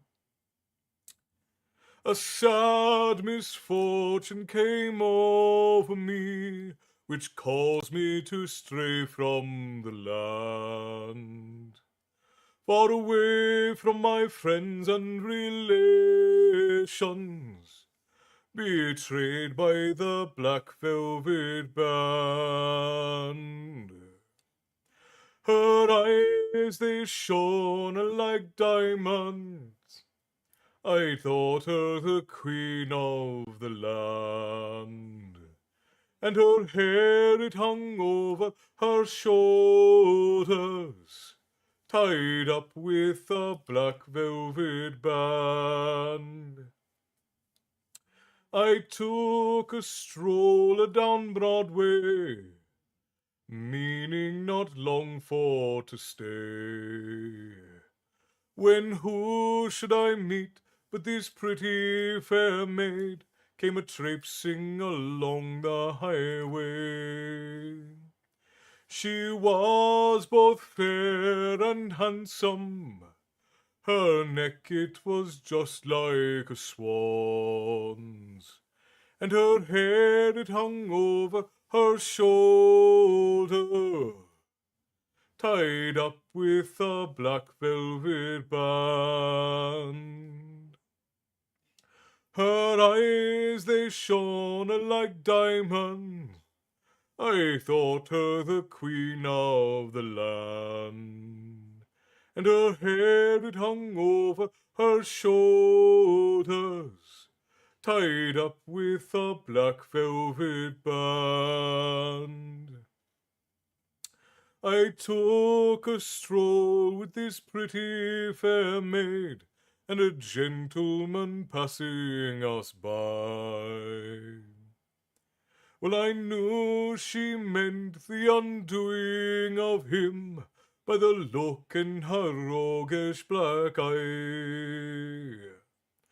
A gold watch she took from his pocket and slipped it right into my hand. And the very first thing that I said was, "Bad cess to the black velvet band." Her eyes they shone like diamonds, I thought her the queen of the land, and her hair it hung over her shoulders, tied up with a black velvet band. Before the judge and the jury, next morning I had to appear. And the judge, he said to me, "Young man, your case is proven quite clear.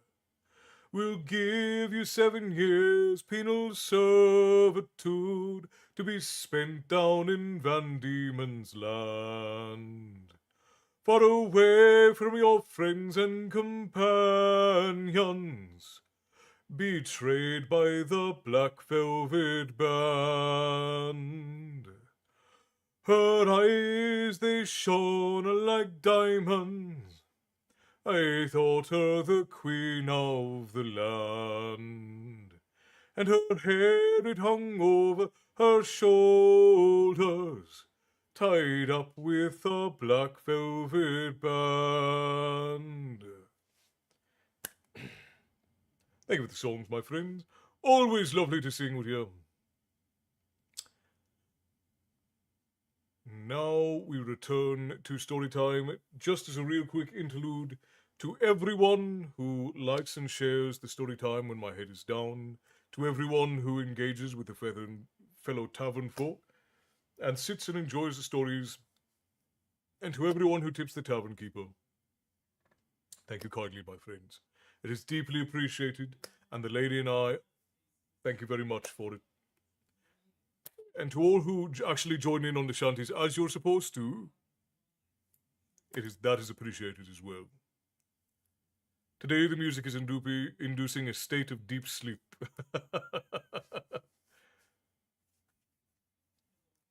Oh, Dundee or Cockatoo? Yes, because he enjoys the songs with us, yeah?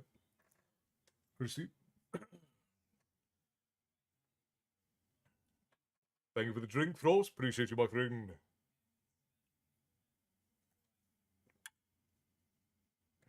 That's appreciated, Maddie, but only get it if you like it. I would never suggest that anyone buy something just simply to support. If we have something that you enjoy, definitely get it. But otherwise, just being here for the story times is more than enough. I wish I could join more. Night shifts is a killer. Yeah, it most definitely is. We're going to be pushing them a little bit earlier. Like, the story times are going to be happening a little bit earlier. And so we'll be having a slightly different schedule in the coming weeks. But I'll make sure that it's on all of the calendars, so that if you're only on one platform, you only come in through one portal, you'll be able to know when it's coming in. Try putting honey in your water, it will soothe your throat. I often do. The lady has me drink tea and slippery elm uh, in between story times, just to make sure that I'm well kept. Thank you, my friends, for the drinks. It is appreciated. All right, let's begin. We are on chapter 24 of Harry Potter and the Half-Blood Prince. Sectum Sempra.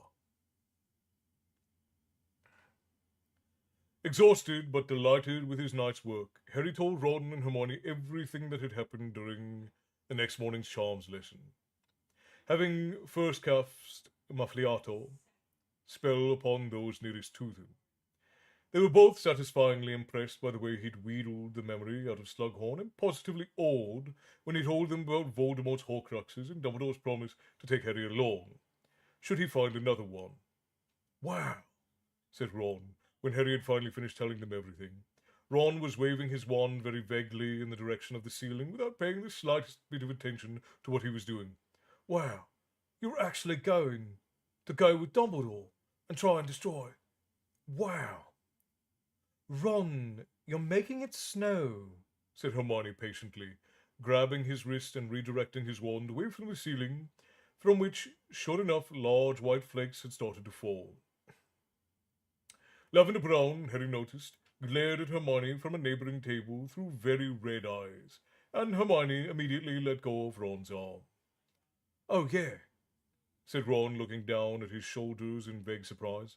Sorry, looks like we've all got dandruff now. He brushed some of the fake snow off of Hermione's shoulders, and Lavender burst into tears. Ron looked immensely guilty and turned his back on her. We split up, he told Harry out of the corner of his mouth. Last night, when she saw me coming out of the dormitory with Hermione, obviously she couldn't see you, so she thought it had just been the two of us. Ah, said Harry. Well, you don't mind it's over, do you? No, admitted Ron. It was pretty bad while she was yelling, but at least I didn't have to finish it. Coward, said Hermione, though she looked amused. Well, it was a bad night for romances all. Ginny and Dean split up too, Harry. Harry thought there was a rather knowing look in her eye as she told him that, but she could not possibly know that his insides were suddenly dancing the conga. Keeping his face as immobile and his voice as indifferent as he could, he asked, How come? Oh, it was something really silly. She said he was always trying to help her through the portrait hole, like she couldn't climb in herself. But they've been rocky for ages. Harry glanced over at Dean on the other side of the classroom. He certainly looked unhappy. Of course, this puts you in a bit of a dilemma, doesn't it? Said Hermione.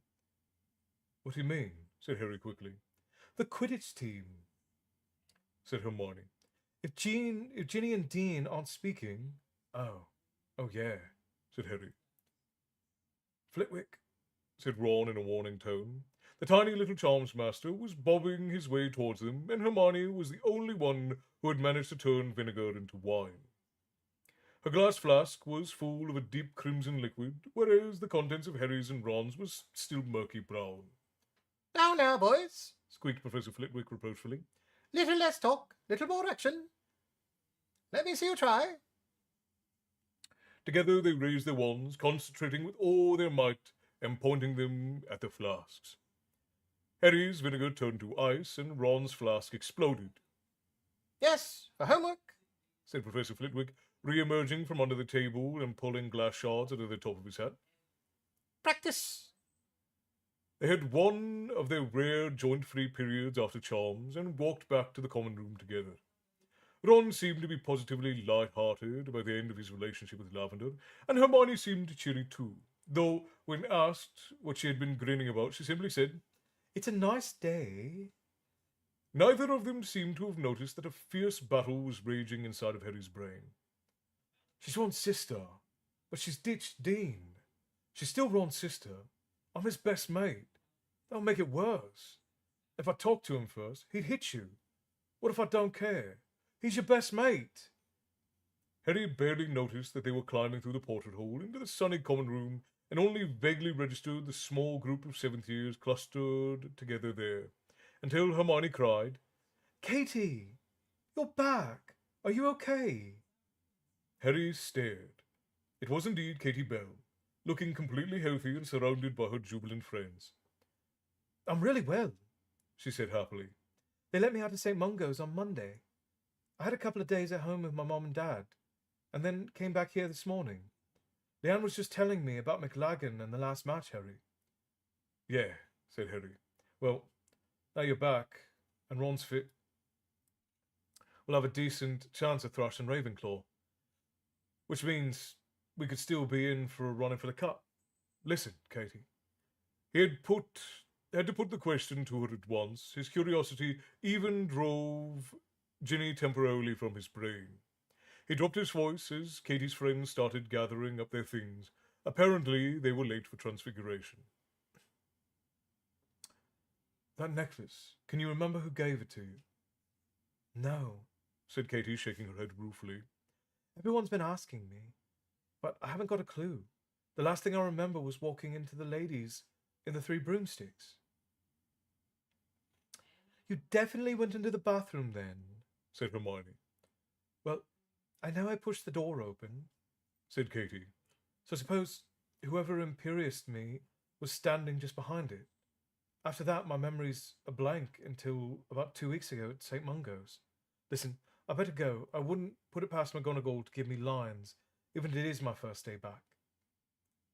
She caught up her bag and her books and hurried after her friends, leaving Harry, Ron, and Hermione to sit down at the window table and ponder what she had told them.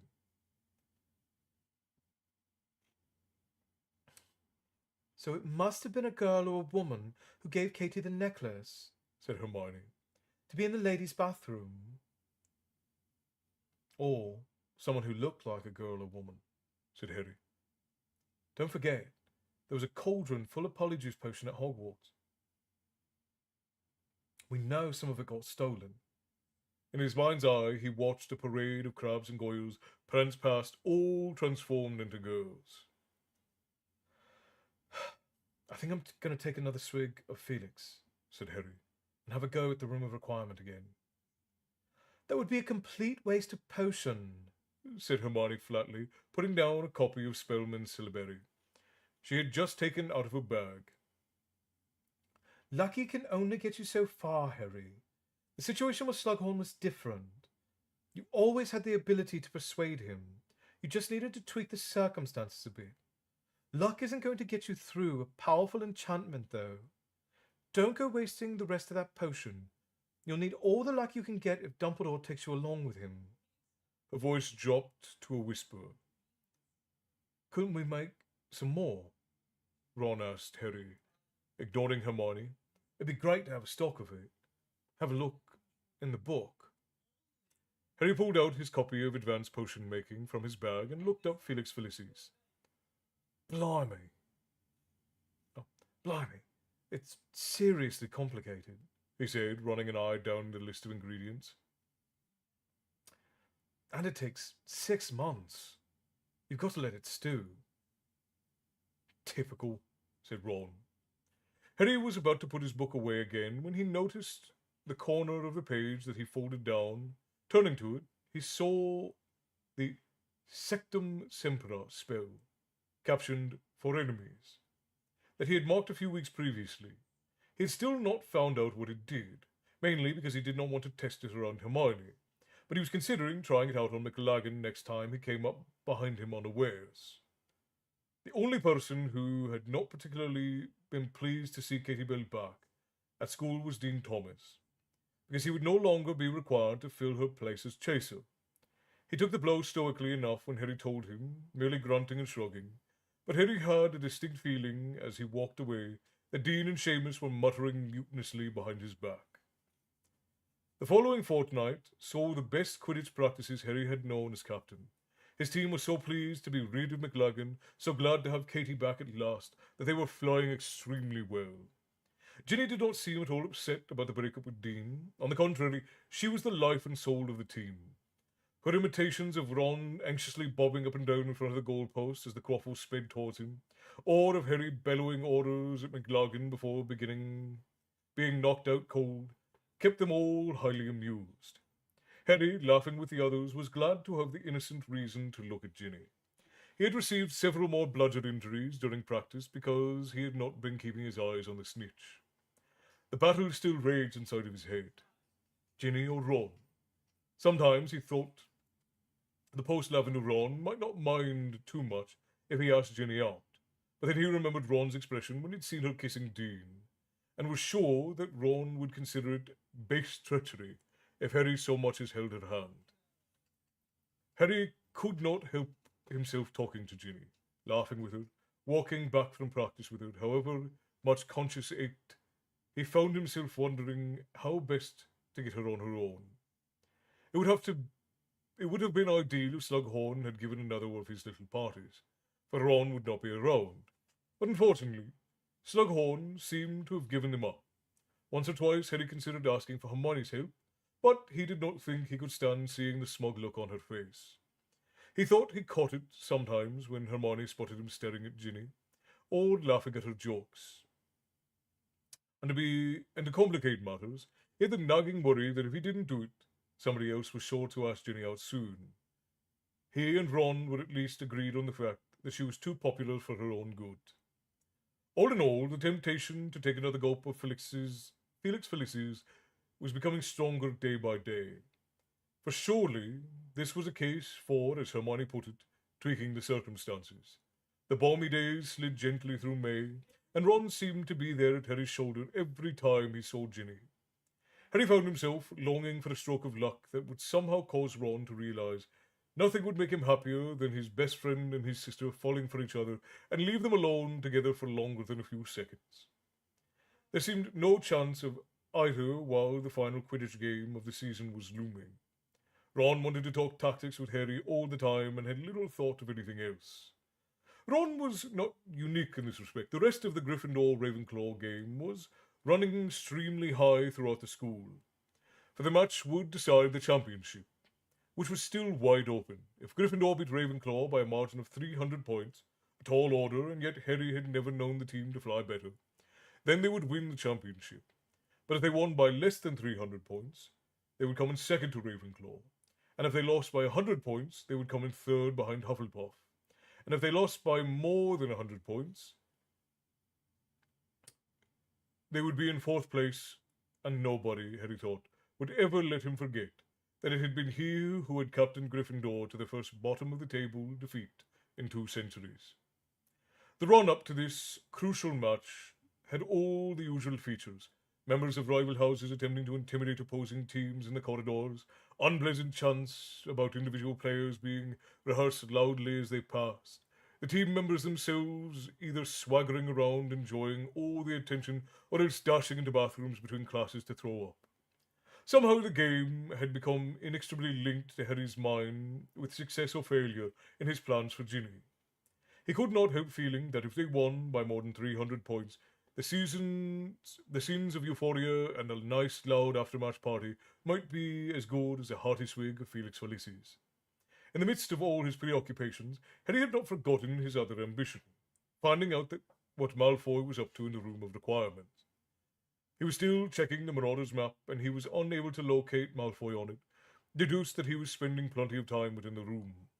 Although Harry was losing hope that he would ever succeed in getting inside the Room of Requirements, he attempted it whenever he was in the vicinity, but no matter how he reworded his request, the wall remained firmly doorless. A few days before the match against Ravenclaw, Harry found himself walking down to dinner alone from the common room, Ron having rushed off to a nearby bathroom to throw up yet again, Hermione having dashed off to see Professor Vector about a mistake she thought she might have made on her last arithmetic essay. More out of habit than anything, Harry made his usual detour along the 7th floor corridor, checking the Marauder's map as he went. For a moment he could not find Malfoy anywhere and assumed he must be inside the Room of Requirement.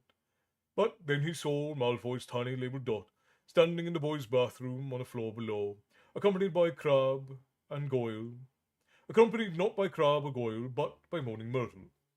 Harry not only stopped staring at this unlikely coupling when he walked right into a suit of armor, the loud crash brought him out of his reverie. Hurrying from the scene lest Filch turn up, he dashed down the marble staircase and along the passageway below. Outside the bathroom, he pressed his ear against the door.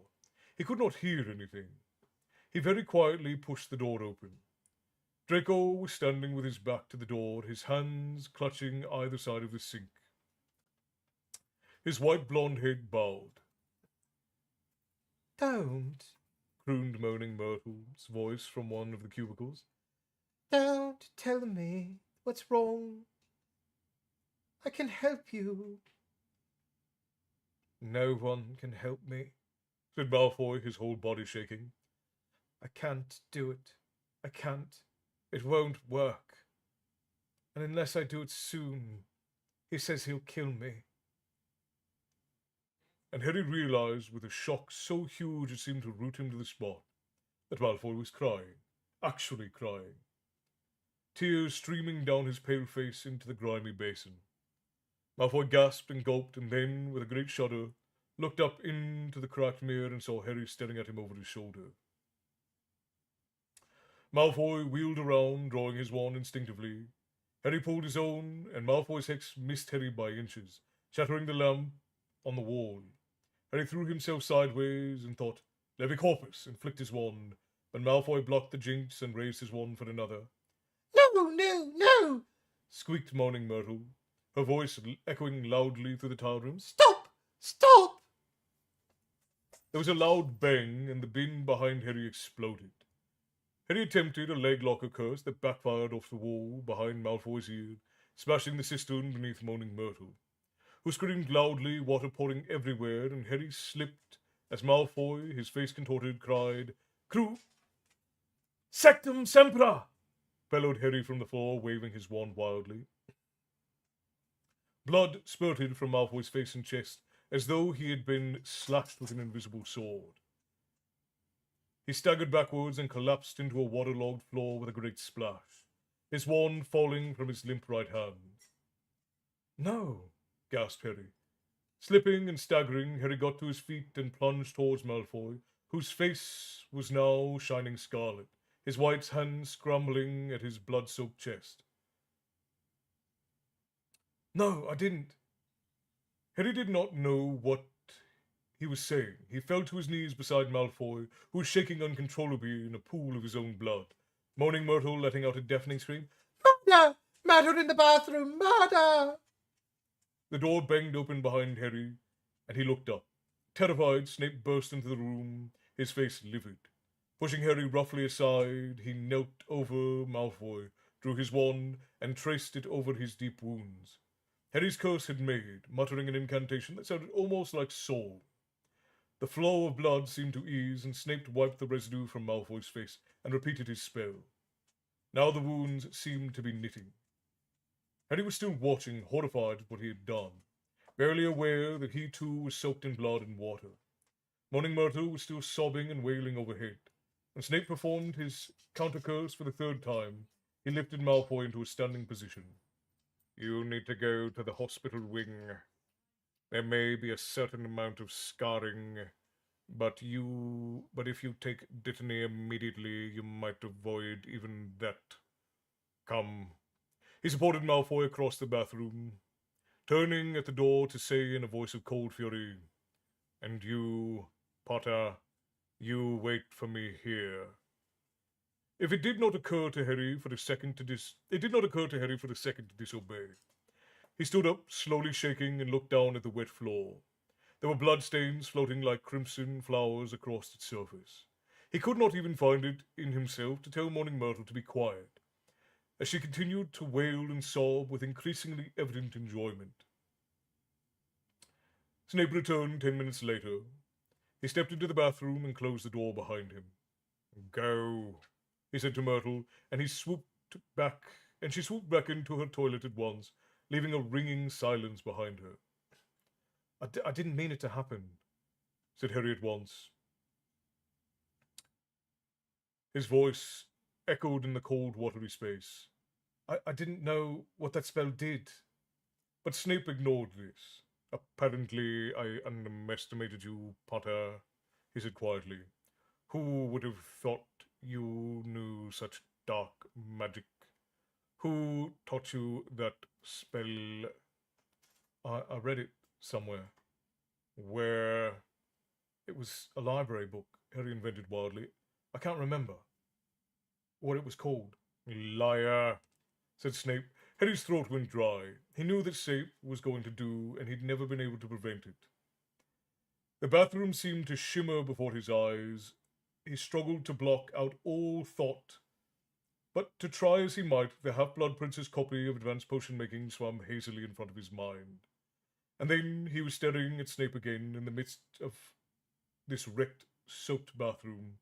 He stared into Snape's black eyes, hoping against hope that Snape had not seen what he feared, but... Bring me your school bag, said Snape softly, and all of your school books, all of them. Bring them to me here, now.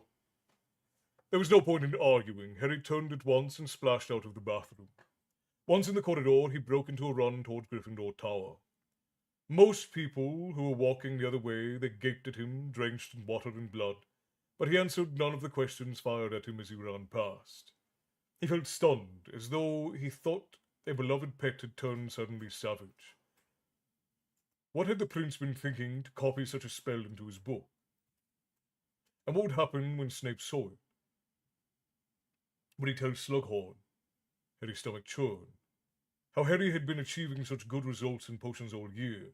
Would he confiscate or destroy the book that had taught Harry so much? The book had become kind of a guide and friend, and he could not let it happen.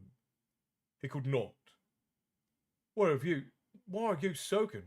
Is that blood? Ron was standing at the top of the stairs, looking bewildered at the sight of Harry.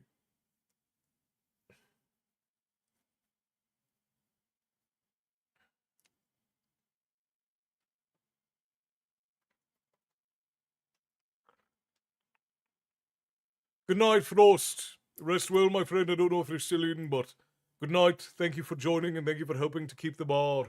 I appreciate you, my friend.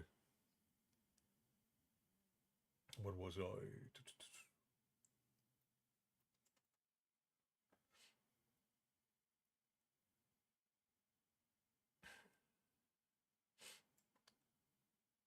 Ron was standing at the top of the stairs, looking bewildered at the sight of Harry.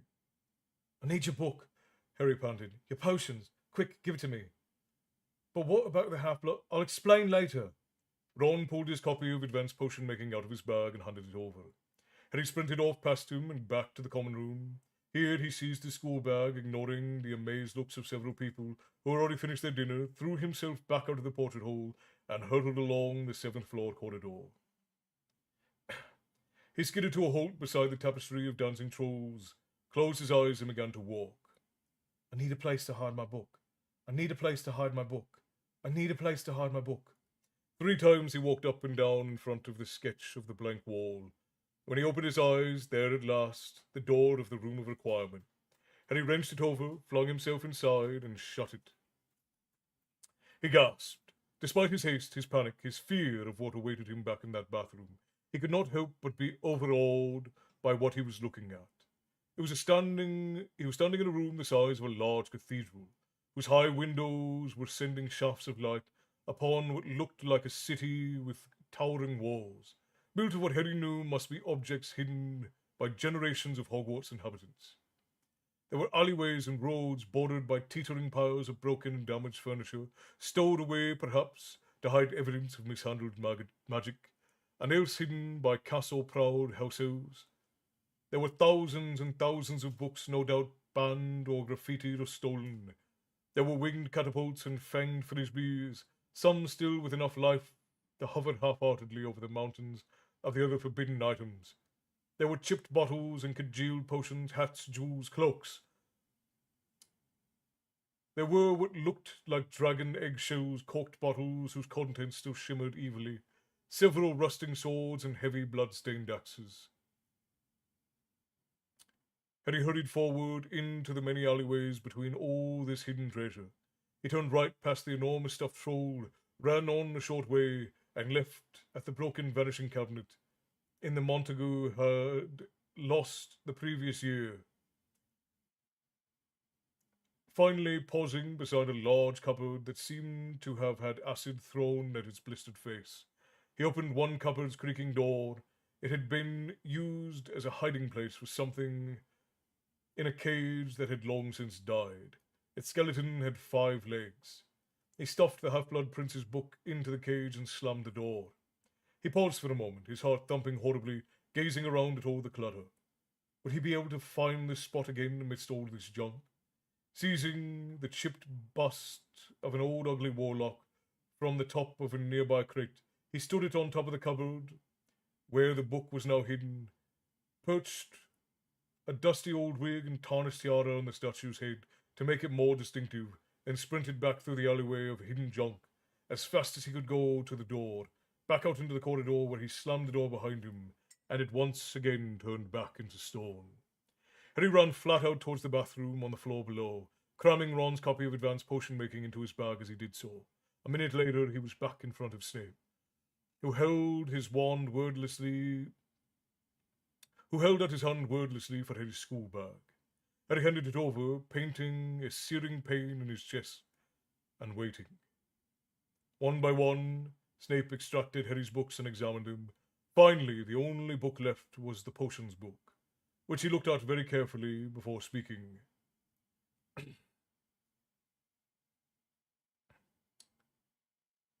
This is your copy of Advanced Potion Making, is it, Potter? Yes, said Harry, still breathing hard. You're quite sure of that, are you, Potter? Yes, said Harry with a touch more defiance. This is the copy of Advanced Potion Makings you purchased from Flourish and Blots. Yes, said Harry firmly. Then why does it have the name Runel Waslib written inside the front cover? Harry's heart missed a beat. That's my nickname, he said. Your nickname, repeated Snape. Yeah, that's what my friends call me, said Harry. I understand what a nickname is, said Snape. The cold black eyes were boring once more into Harry's. He tried not to look into them. Close your mind. Close your mind. But he had never learned how to do it properly. Do you know what I think, Potter? Said Snape very quietly. I think you are a liar and a cheat, and that you deserve detention with me every Saturday until the end of term. What do you think, Potter? I don't agree, sir, said Harry, still refusing to look into Snape's eyes. Well, we will see how you feel after your detentions, said Snape. 10 o'clock Saturday morning, my office.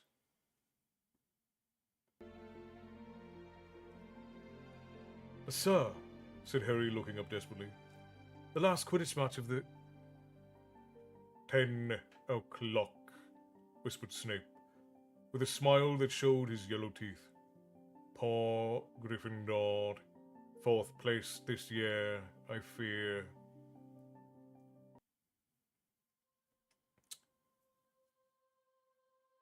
I won't say... Hang on. And he left the bathroom without another word, leaving Harry to stare into the cracked mirror, feeling sicker, he was sure, than Ron had ever felt in his life. I won't say I told you so, said Hermione an hour later in the common room. Leave it, Hermione, said Ron angrily. Harry never made it to dinner. He had had no appetite at all. He had just finished telling Ron, Hermione, and Ginny what had happened. Not that there seemed to have been much need. The news had travelled very fast. Apparently, Moaning Myrtle had taken it upon herself to pop up in every bathroom in the castle to tell the story. Malfoy had already been visited in the hospital wing by Pansy Parkinson, who lost no time in vilifying Harry far and wide, and Snape had told the staff precisely what had happened. Harry had already been called out of the common room to endure 15 highly unpleasant minutes in the company of Professor McGonagall, who had told him he was lucky not to have been expelled and that she supported wholeheartedly Snape's punishment of detention every Saturday to the end of term. I told you there was something wrong with that prince person, said Hermione, evidently unable to stop herself. And I was right, wasn't I? No, I don't think you were, said Harry stubbornly. He was having a bad enough time without Hermione lecturing him. The looks on the Gryffindor team's faces when he had told them he would not be able to play on Saturday had been the worst punishment of all. He could feel Ginny's eyes on him now, but did not meet them. He did not want to see the disappointment and anger there. He had just told her that she would be playing Seeker on Saturday and that Dean would be rejoining the team as a chaser in her place. Perhaps if they won, Ginny and Dean would make up during the post-match euphoria. The thought went through Harry like an icy knife. Harry, said Hermione, how can you still stick up for that book when that spell? will you stop harping about the book? Snapped Harry. The prince only copied it out. It's not like he was advising anyone to use it. For all we know, he was making a note of something that had been used against him. I don't believe this, said Hermione. You're actually defending. I'm not defending what I did, said Harry quickly. I wish I hadn't done it. And not because I've got dozens of detentions. You know I wouldn't use a spell like that, not even on Malfoy. But you can't blame the prince. He hadn't written, try this out, it's really good. He was just making notes for himself, wasn't he? Not for anyone else. Are you telling me, said Hermione, that you're going to go back and get the book? Yeah, I am, said Harry forcefully. Listen, without the prince, I'd have never won the Felix Felicis. I'd have never known how to save Ron from poisoning. I'd have never gotten a reputation for potions brilliance that you don't deserve, said Hermione nastily. Give it a rest, Hermione, said Ginny. And Harry was so amazed and so grateful he looked up. The sound of it. Malfoy was trying to use an unforgivable curse. You should be glad Harry did something good. Harry had something good up his sleeve. Well, of course I'm glad Harry wasn't cursed, said Hermione, clearly stung. But you can't call that Sectum Sempra spell good, Ginny. Look where it's landed him. And I'd have thought, seeing that this is done to your chances in the match... Oh, don't start acting like as though you understand Quidditch, snapped Ginny. You only embarrass yourself. Harry and Ron stared. Hermione and Ginny, who had always gotten on together very well, were now sitting, their arms folded, glaring in opposite directions. Ron looked nervously at Harry and then snatched up a book at random and hid behind it. Harry, however, little though he knew he deserved it, felt unbelievably cheerful all of a sudden, even though none of them spoke again for the rest of the evening. His lightheartedness was short-lived. There were Slytherin taunts to be endured the next day, not to mention much anger from fellow Gryffindors, who were most unhappy that their captain had got them banned from the final match of the season. By Saturday morning, whatever he might have told Hermione, Harry would have gladly exchanged all the Felixes Felicis in the world to be walking down to the Quidditch pitch with Ron and Ginny and the others. It was almost unbearable to turn away from the mass of students streaming out into the sunshine, all of them wearing rosettes and hats, brandishing banners and scarves, to descend the stone steps into the dungeons and walk until the distant sounds of the crowd were quite obliterated, knowing that he would not be able to hear a word of commentary or cheer or groan. "Ah, Potter," said Snape, when Harry knocked on his door and entered with unpleasantly familiar office that Snape, despite teaching floors above now, had not vacated. It was as dimly lit as ever, and the same slimy dead objects were suspended in coloured potions all around the walls. Ominously, there were many cobweb boxes piled on a table where Harry was clearly supposed to sit. They had an order of tedious, hard, and pointless work about them. "Mr. Filch has been looking for someone to clear out these old files," said Snape softly. "There are records of Hogwarts wrongdoers and their punishments. where the ink has grown faint, or the cards have suffered damage from mice. We would like you to copy out the crimes and punishments afresh and making sure that they are in alphabetical order. Replace them in the boxes. You will not use magic. Right, Professor, said Harry, with as much as contempt as he could put into the last 3 syllables. I thought you could start, said Snape, with a malicious smile on his lips, with boxes 1012 to 1056. You will find some familiar names in there which should add interest to the task. Here you see. He pulled out a card from one of the topmost boxes with a flourish in red. James and Sirius Black, apprehended using illegal hex upon Bertram Aubrey. Aubrey's head twice normal size, double detention. Snape sneered. It must be such a comfort to think that, though they are gone, a record of their greatest achievements remains. Harry felt the familiar boiling sensation in the pit of his stomach. Biting his tongue to prevent himself retaliating, he sat down in front of the boxes and pulled one toward him. It was, as Harry had anticipated, useless, boring work, punctuated, as Snape had clearly planned, with a regular jolt in his stomach that meant that he had just read his father or Sirius's names.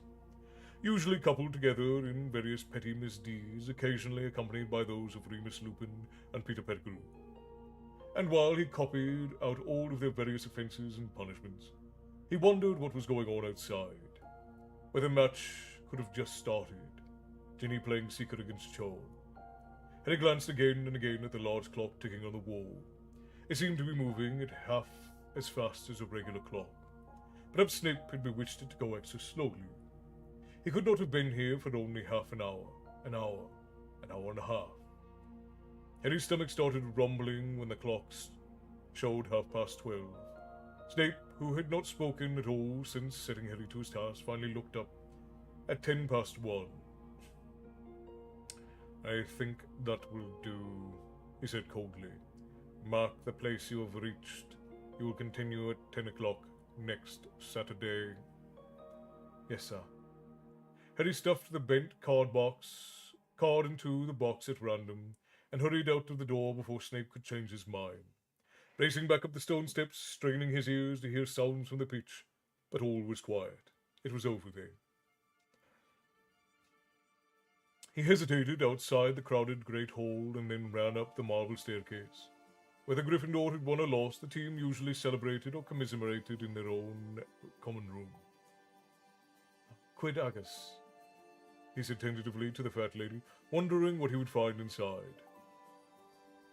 Her expression was unreadable as she replied, You'll see. as she swung forward. A roar of celebration erupted from the hall behind her. Harry gaped as people began to scream at the sight of him. Several hands pulled him into the room. We won! Yelled Ron, bounding into sight and brandishing the silver cup at Harry.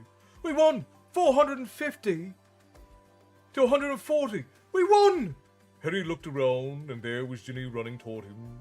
She had a hard, blazing look on her face, and she threw her arms around him, and without thinking, and without planning it, without worrying about the fact that 50 people were watching, Harry kissed her. After several long moments, or it might have been half an hour, or possibly several Sunday days, they broke apart. The room had gone very quiet. Then several people, Wolf whistled, and there was an outbreak of nervous giggling. Harry looked over the top of Ginny's head to see Dean Thomas holding a shattered glass in his hand, and Romilda Vane looking as though she might throw something. Hermione was beaming, but Harry's eyes sought Ron. At last he found him, still clutching the cup and wearing an expression appropriate to having been clubbed over the head.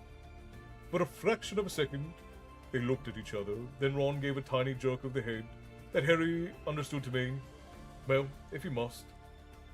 The creature in his chest roaring in triumph, he grinned down at Ginny, gestured wordlessly out of the portrait hole. A long walk on the ground seemed to indicate, during which, if they had time, they might discuss the match. And so ends chapter 24 of Harry Potter and the Half-Blood Prince. Nala Rose, we did adjust all of the music a little while back. Arobus, hello my friend. I'm doing wonderful. How are you? I hope you're doing well. Black Knight, good morning at 12:44. Yes, indeed. I would love a collection of short stories surrounding the Room of Requirement, each about an item. It would be interesting in the room following the student's story about why that item ended up there. It would be fascinating. You missed the end of the chapter, Tyson. I actually didn't even see you come in, but I'm glad you made it.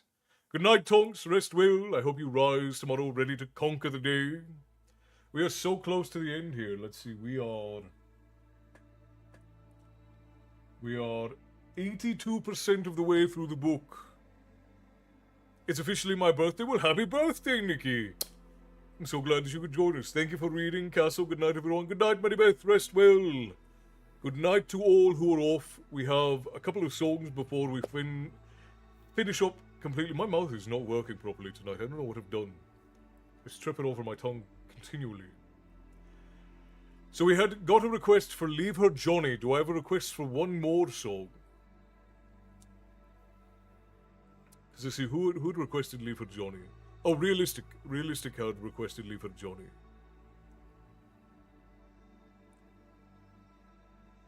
Alan, thank you kindly, my friend. So I'll do Leave Her Johnny, Leave Her.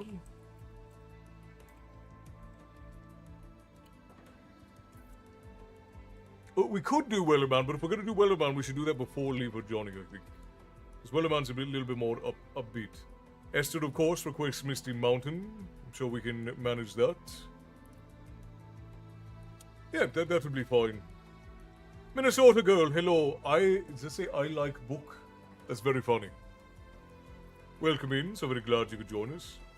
Definitely not Kitty, but let's avoid Kitty Man Shanty tonight if we can. If you would be so kind to me. Let's do Wellerman.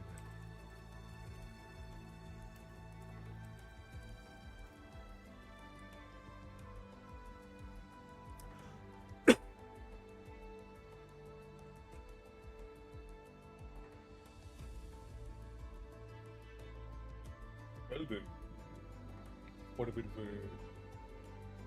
a aircraft flying directly overhead.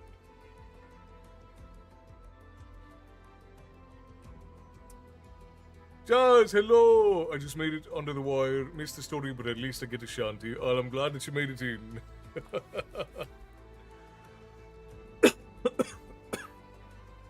Alright. Let's get Wellerman. There once was a ship that put to sea, and the name of the ship was the Billy O.T. The winds blew up her bow, dip down, oh blow, my bully boys, blow. Ha! Soon may the Wellerman come to bring us sugar and tea and rum. One day when the tonguing is done, we'll take our leave and go. She'd not been 2 weeks from shore when down on her a right whale bore. The captain called all hands and swore he'd take that whale in tow. Soon may the Wellerman come to bring us sugar and tea and rum. One day when the tonguing is done, we'll take our leave and go. Before the boat had hit the water, the whale's tail came up and caught her. All hands to the side, harpooned and fought her. Oh, when she dived down low, ha! Soon may the Wellerman come to bring us sugar and tea and rum. One day when the tonguing is done, we'll take our leave and go. This is not the proper lyrics for this. What is it?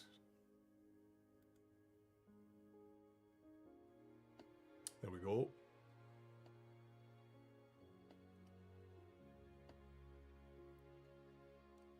No line was cut, no whale was free, the captain's mind was not of greed, and he belonged to the whaleman's creed. She took that ship in tow. Ha! Soon may the Wellerman come to bring us sugar and tea and rum. One day when the tonguing is done, we'll take our leave and go.